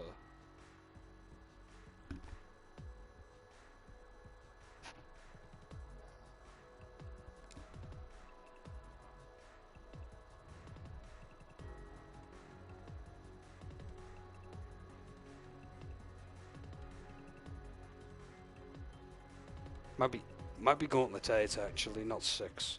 It's Mission 6, Gauntlet 8, I think.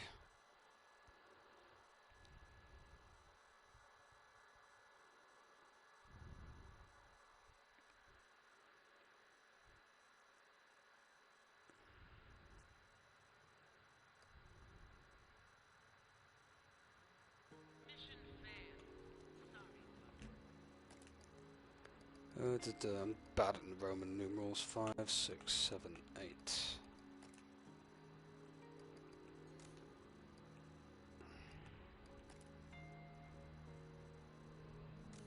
Actually, I think that's Alex.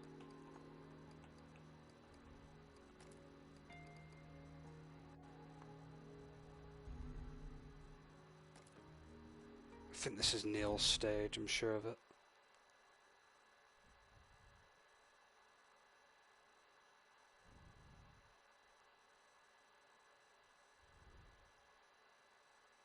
Because Alex doesn't exist on normal and hard. She's only on very hard and red, I believe. Yeah, this is Neil's stage. I recognise it now. Okay, we're good. This is quite a fun boss fight.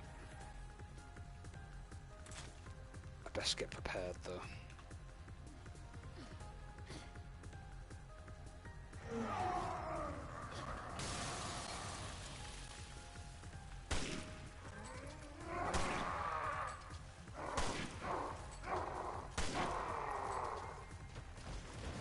He heals, by the way, I believe, on Code Red.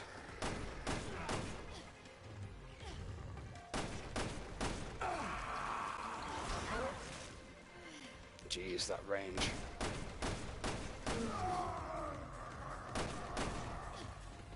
So the idea is to keep damaging him, to make him overheat.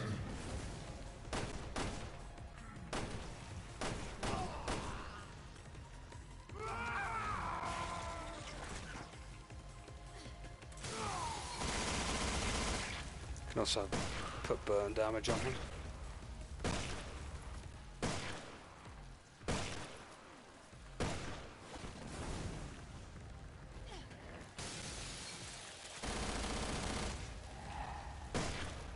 This is where the enemies start coming in.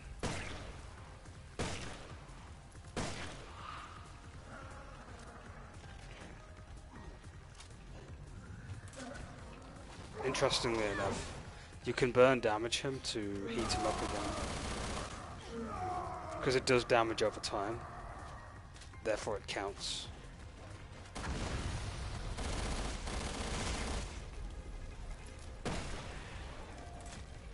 He also has the habit of buffing other enemies up, but like, it's not really much of a problem. Whoops.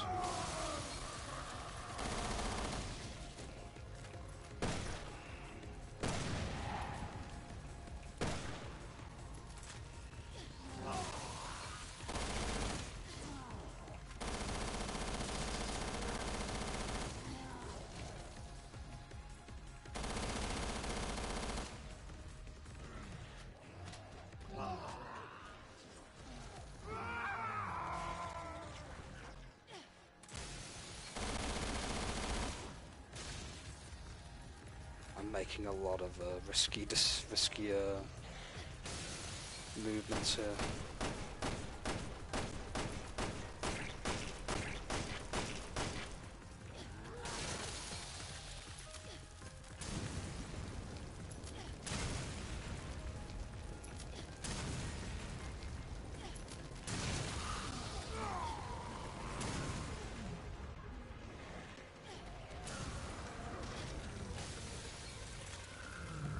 Yeah, it's healing, as you can see.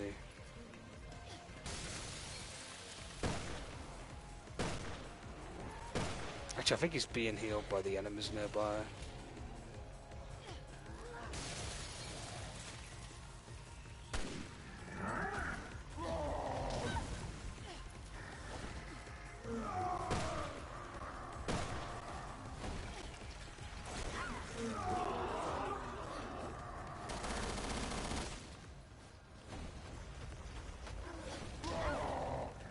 Couldn't exactly dodge that.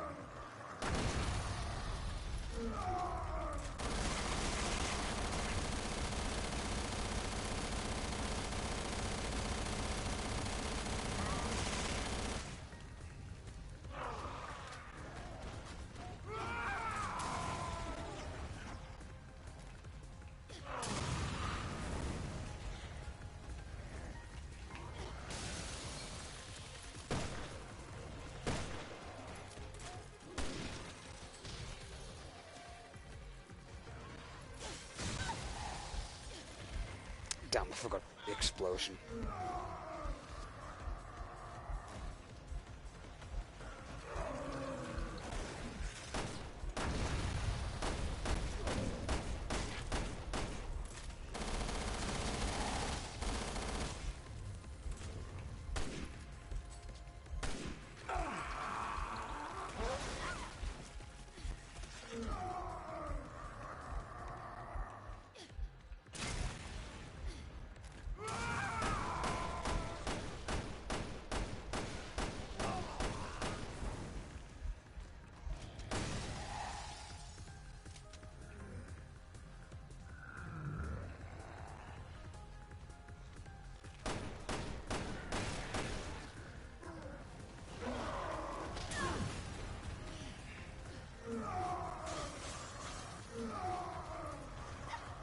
To get out of a bad situation.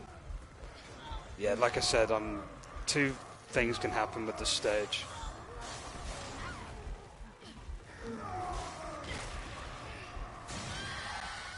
Yeah, I can't revive either.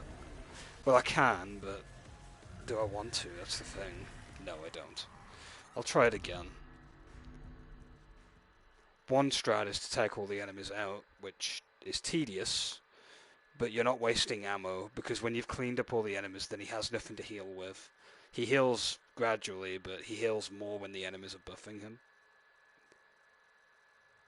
So it's one of those things. You can just go in and gank him if you can do enough damage, but unfortunately I was getting screwed over by the enemies healing him. It's fine, we can just do it again. I'm probably going to have to do it the old-fashioned way, which is just take out the enemies. Which is a bit, like I said, tedious, but it is what it is.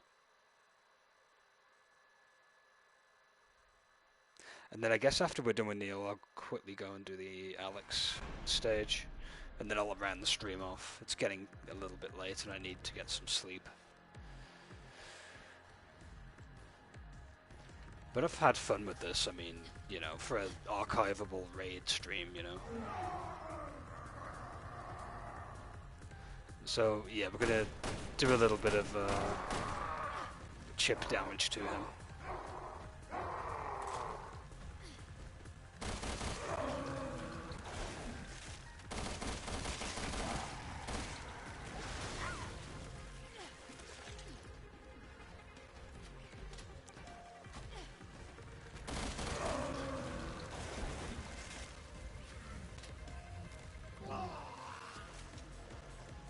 Just gonna use the typewriter and the pistol.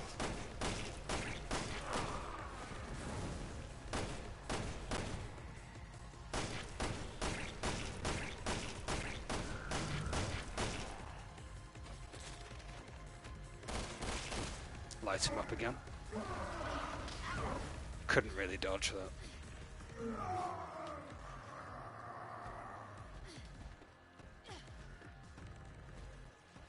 Okay, enemies have started spawning.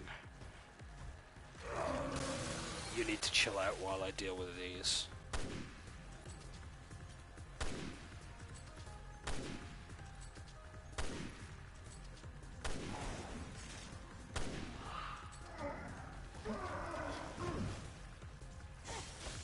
I'll be a bit cheeky.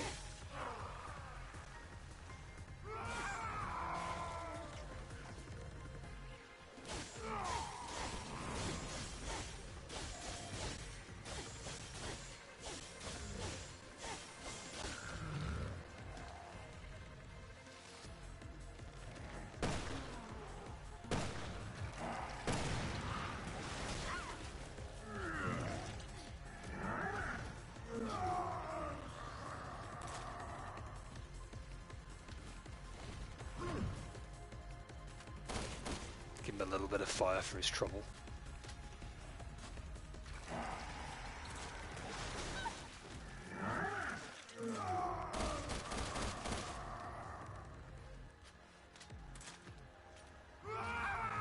Right, while he's getting hurt by that.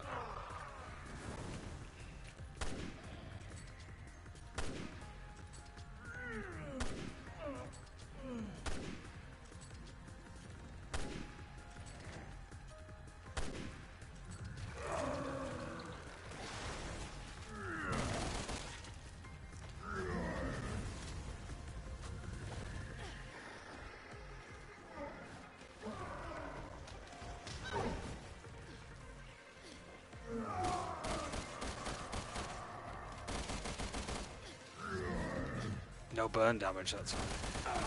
There we go.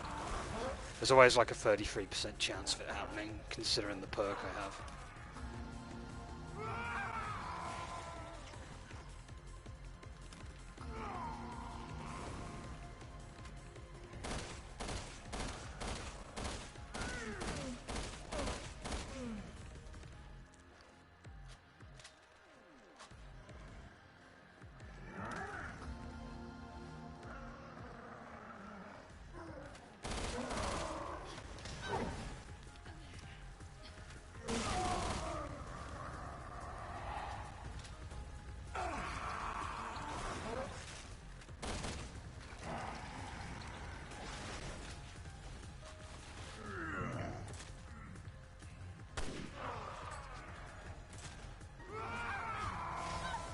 That was a bit embarrassing. I was hoping to side dodge it. That's it.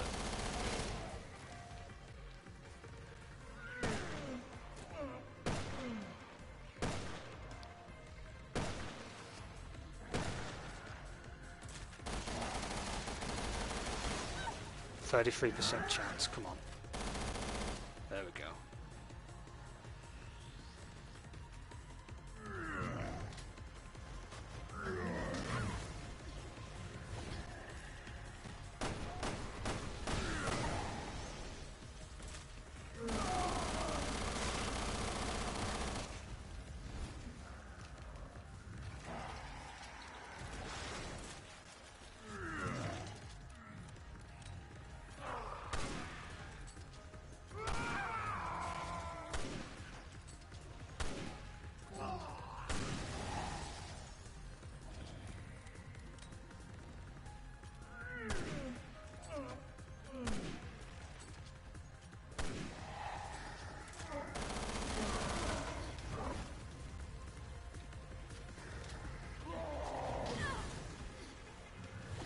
think he's getting a little mad.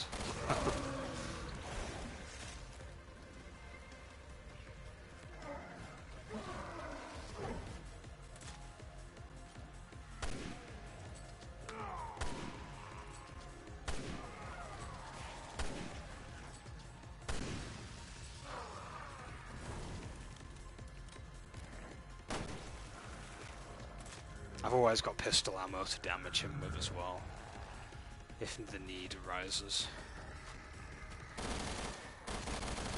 Interestingly, you can get him stuck under the stairs if you get him wedged a certain angle, and you can have him continuously walking against the stairs and get him cheaply.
Yeah, that pistol ammo was enough to damage him.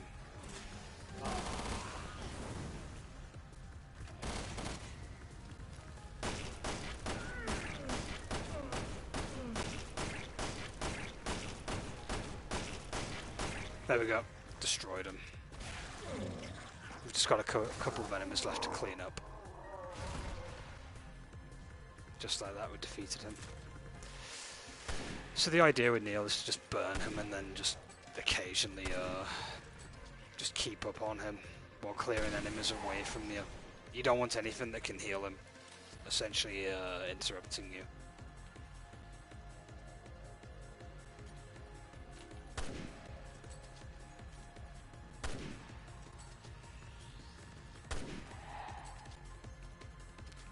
And last but not least, probably another one of those shelled monsters. Yep.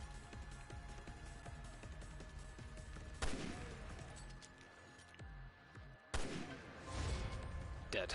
Nice. Now, have I got every single chest in the area?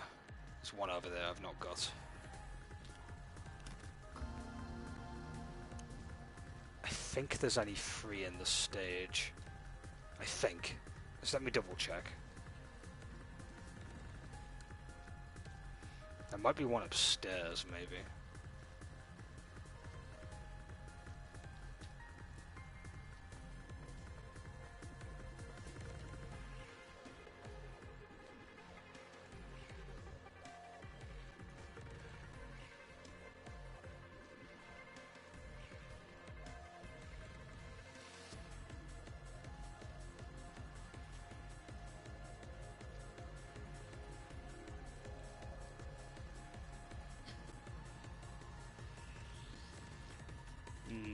Nope, actually, I think I got them all. I think there's only 3 in the stage.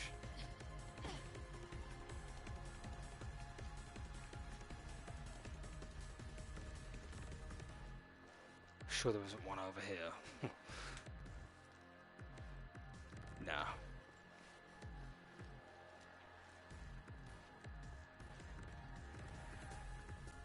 Yeah, it's just the 3 in the stage by the looks of it. The stage is decent for farming though, because like Neil's a pretty fun boss fight. Plus you don't have to sit through the credits roll, I guess, when you've beaten him, unlike Alex, who we're going to deal with now actually. And no, there isn't 3 chests, it's 4, my bad.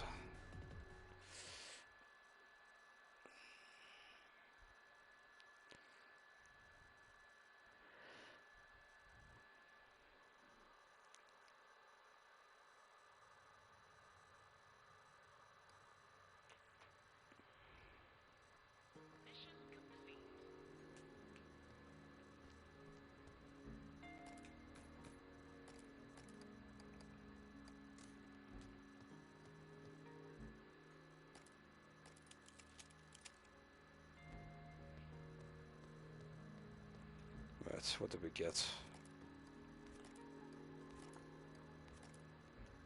Nothing too crazy.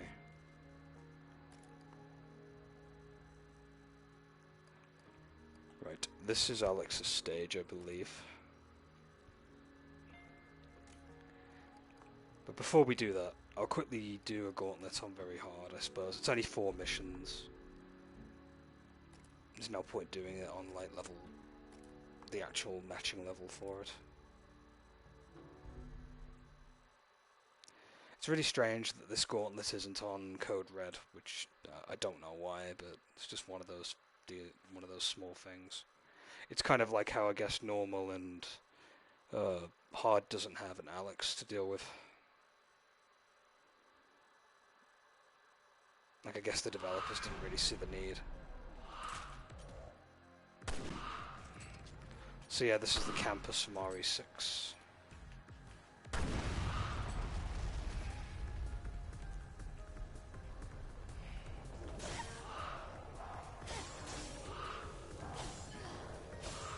There's no special gimmick to these gauntlets, they're just kind of here. That's the highest difficulty you can do these ones on. I don't think I'm going to get the chests in these, to be fair. They're not really worth getting.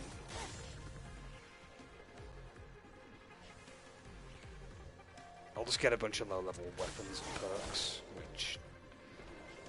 Actually, I'll get them, but they're just going to be selling fodder more than anything else.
"60 enemies in this stage, it's quite a high number."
enemies.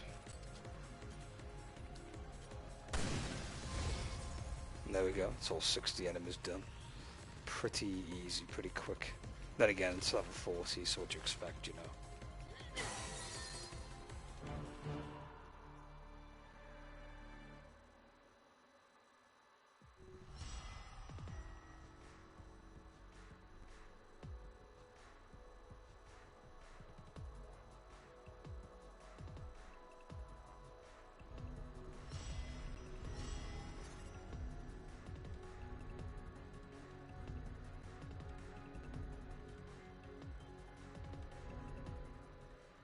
Yeah, I'll do these last 3 missions, and then we'll do Alex, and then I'll take off for the night.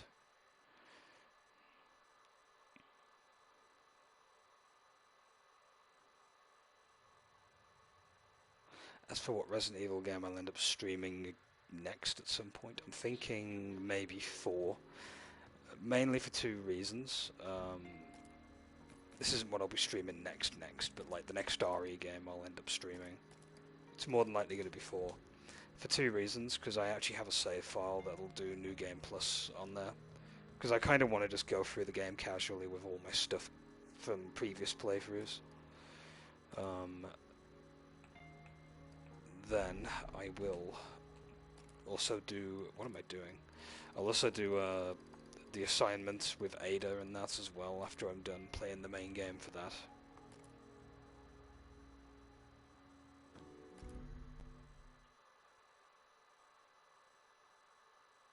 And I might play a little bit of the Mercs mode as well for RE4. RE4 Mercs is like balls to the wall, terrifying at parts, to be honest. The amount of chainsaw dudes in some of the stages. And one enemy type that's still able to strike fear into the heart of me is that like one enemy alone, as well as the Regenerators.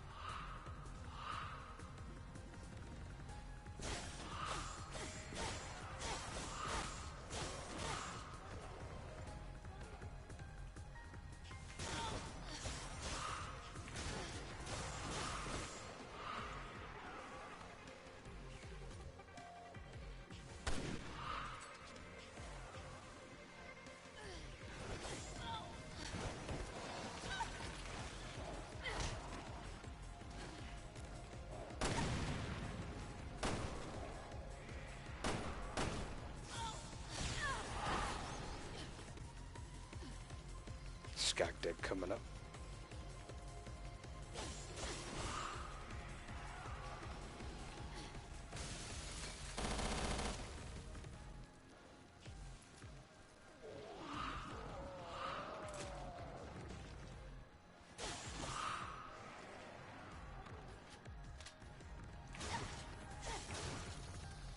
I really should get faster reload on the typewriter. Takes forever for it to like reload at times.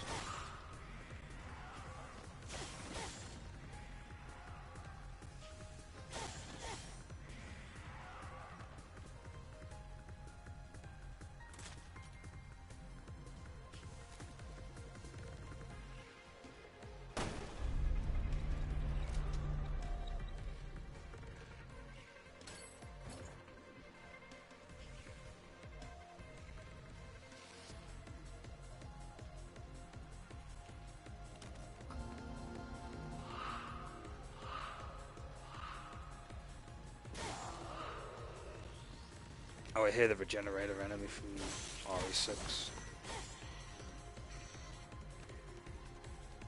They really are just RE6's Regenerators, essentially. Except they just don't have a moving weak point.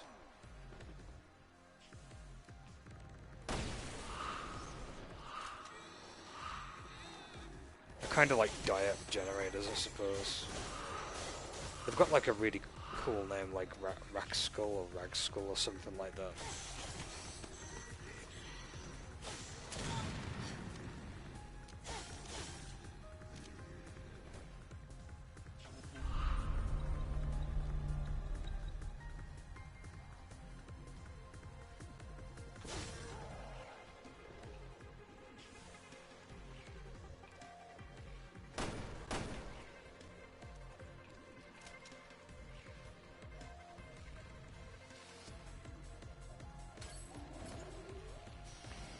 not a small version. Although I shouldn't be too frightened.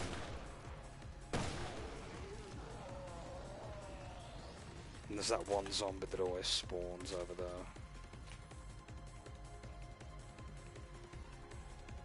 Oh, he's gone through the bloody steps.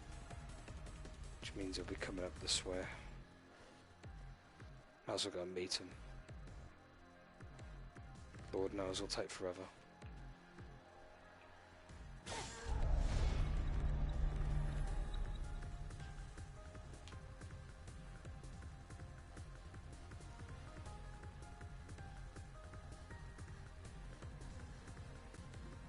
I do like this stage. I mean, the Zenobia stages are always fun, to be fair. They give me that sense of nostalgia that's quite nice. Also reminds me of Dead Aim, if anybody remembers Dead Aim.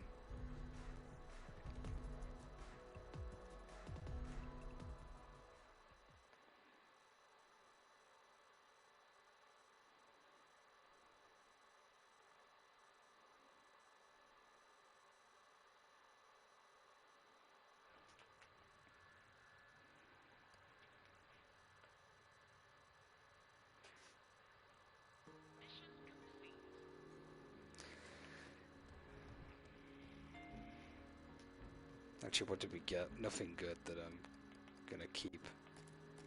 Apart from this and maybe the fire ammo.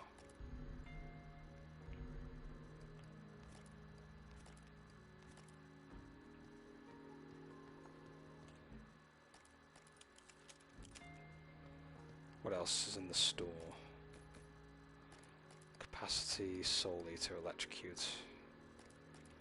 Ice ammo is decent, I guess.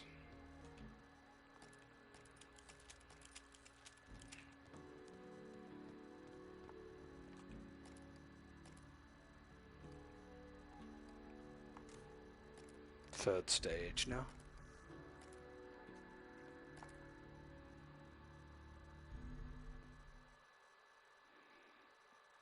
I can't remember what this one is. Is it the Umbrella facility? Well, the Tricell is it Tricell? No, Neo Umbrella. No, it's the sewers level. I think this is from the Evgeny DLC.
There's a chest there that I've missed.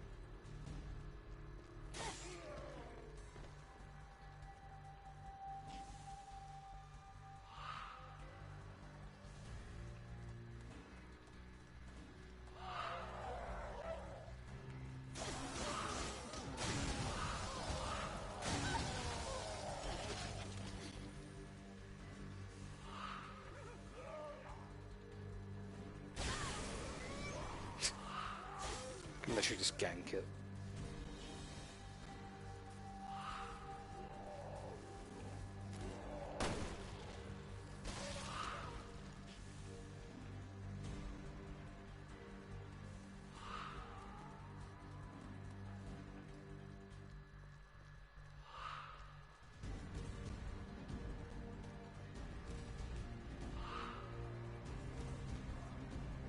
Still coming from that side.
One more stage and then we've got Alex to deal with.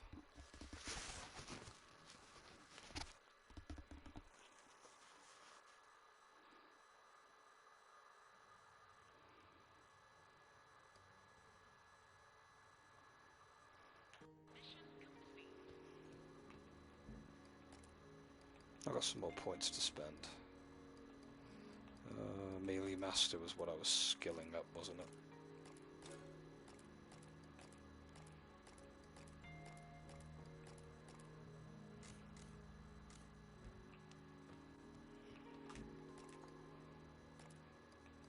Last stage for this gauntlet, and then we'll go and do the Alex mission, and then I guess watch the little credits roll, and then I'll finish the stream off.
fact, I didn't realise the barrel was there, to be honest. Literally just kind of shot randomly.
Trying to get to it, I was like...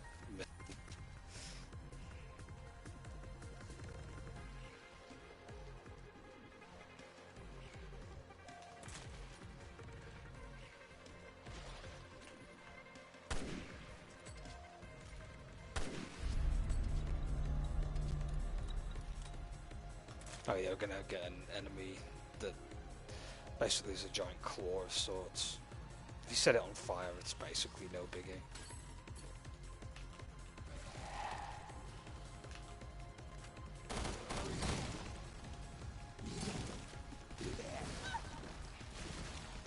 I think it has an instant kill animation when it grabs you and slams you into the ground.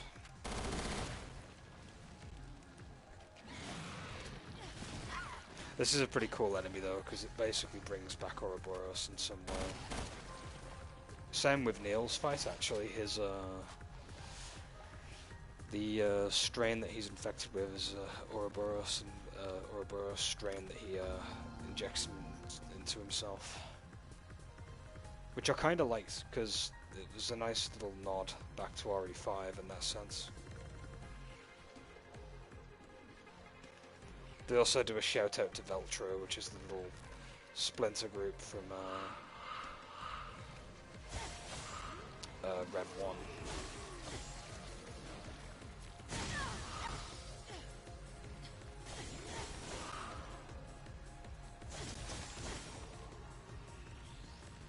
I like it when games do that, when they like tie a couple of things in here and there.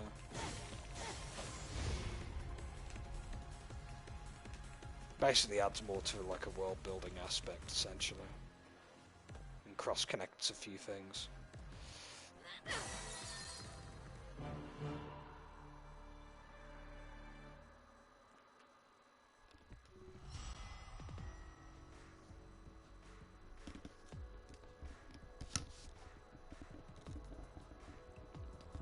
Sorry, my headphones have been a bit awkward.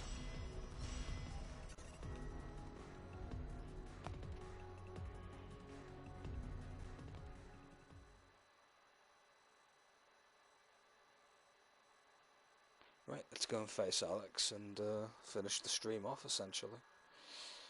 It's been fun doing this. I will be streaming raid mode again, on and off, like I usually do, most of the time. But just when I feel like it. I just felt like getting a stream up that was archived, essentially. get to do a little bit of raid mode flexing, as it says, you know.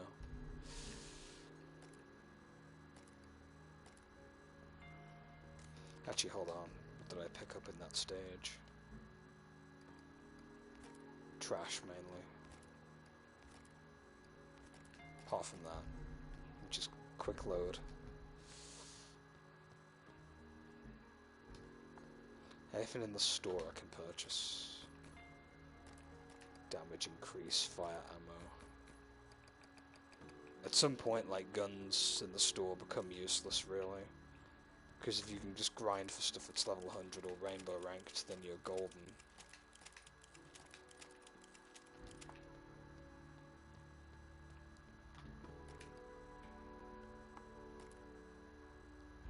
Right, let's go and do Alex's fight. I think she heals in this too, much like Neil.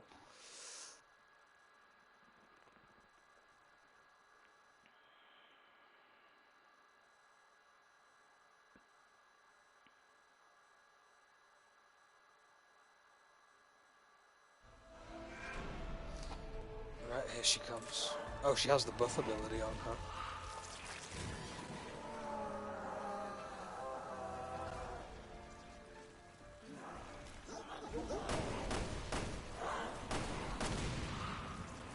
So yeah, enemies explode on contact.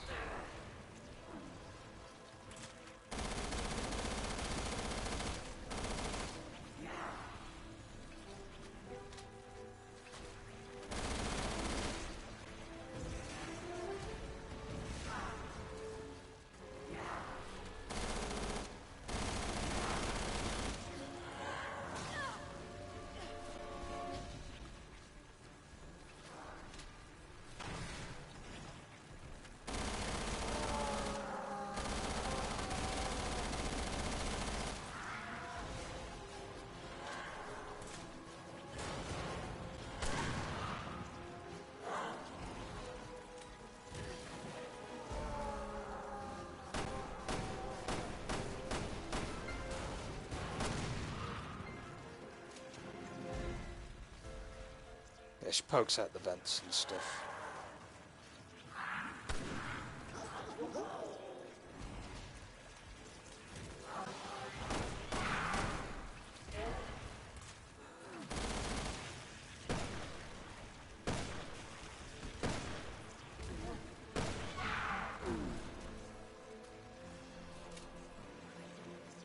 Oh man, I forgot about the poison. Yeah, she lets out a poison mist. If it envelopes the screen entirely, you're done.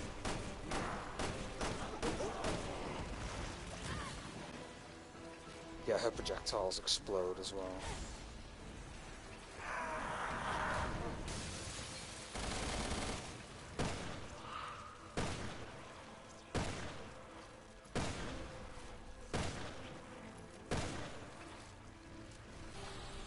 I think I've done enough damage for her to get away from us.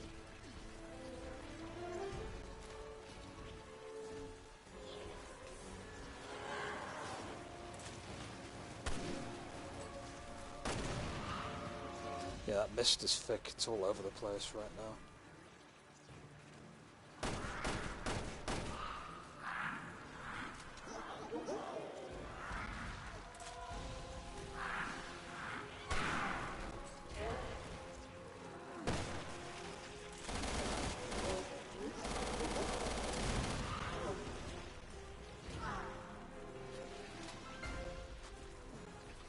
Oh. Quick, there we go.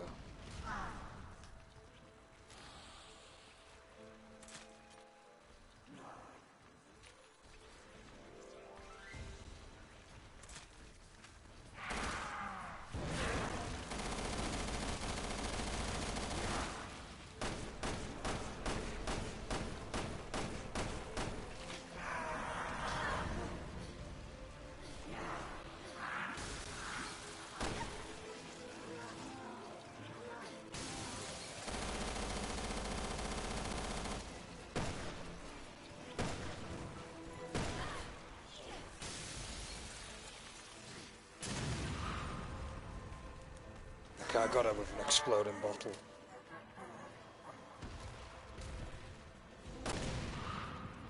We're not done though, still got to take out the enemies. There she is in all of her dead glory.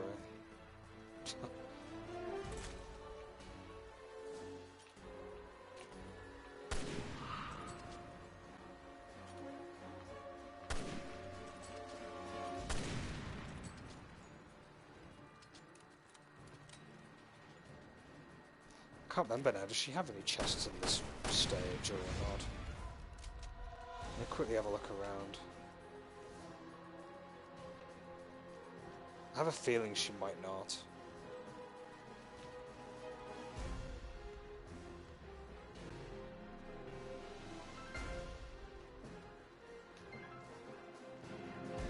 No, it doesn't seem like it.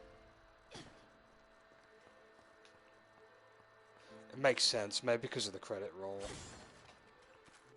Don't know if you get any unique rewards for every time, not too sure. Can barely remember it. Simulation system Red Queen Alpha is down. Well, you broke it.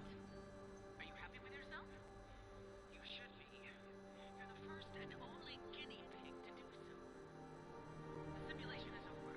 Go celebrate with a milkshake or something. I will indeed.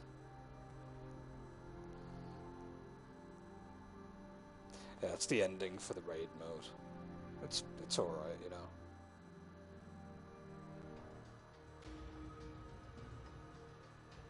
And get a nice credit roll for doing it.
Yeah, I forgot about that ending dialogue. Clear medallion. Yeah, you get medallions for doing it. No, you don't get any unique rewards for doing it, unfortunately. And I think you get kicked back to the main menu.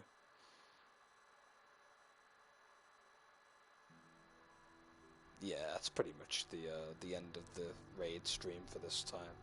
I had fun going through it again just for funsies, and to like archive it, I guess, as something that I could to do for a bit, you know. Anyway, that's pretty much going to be it for now.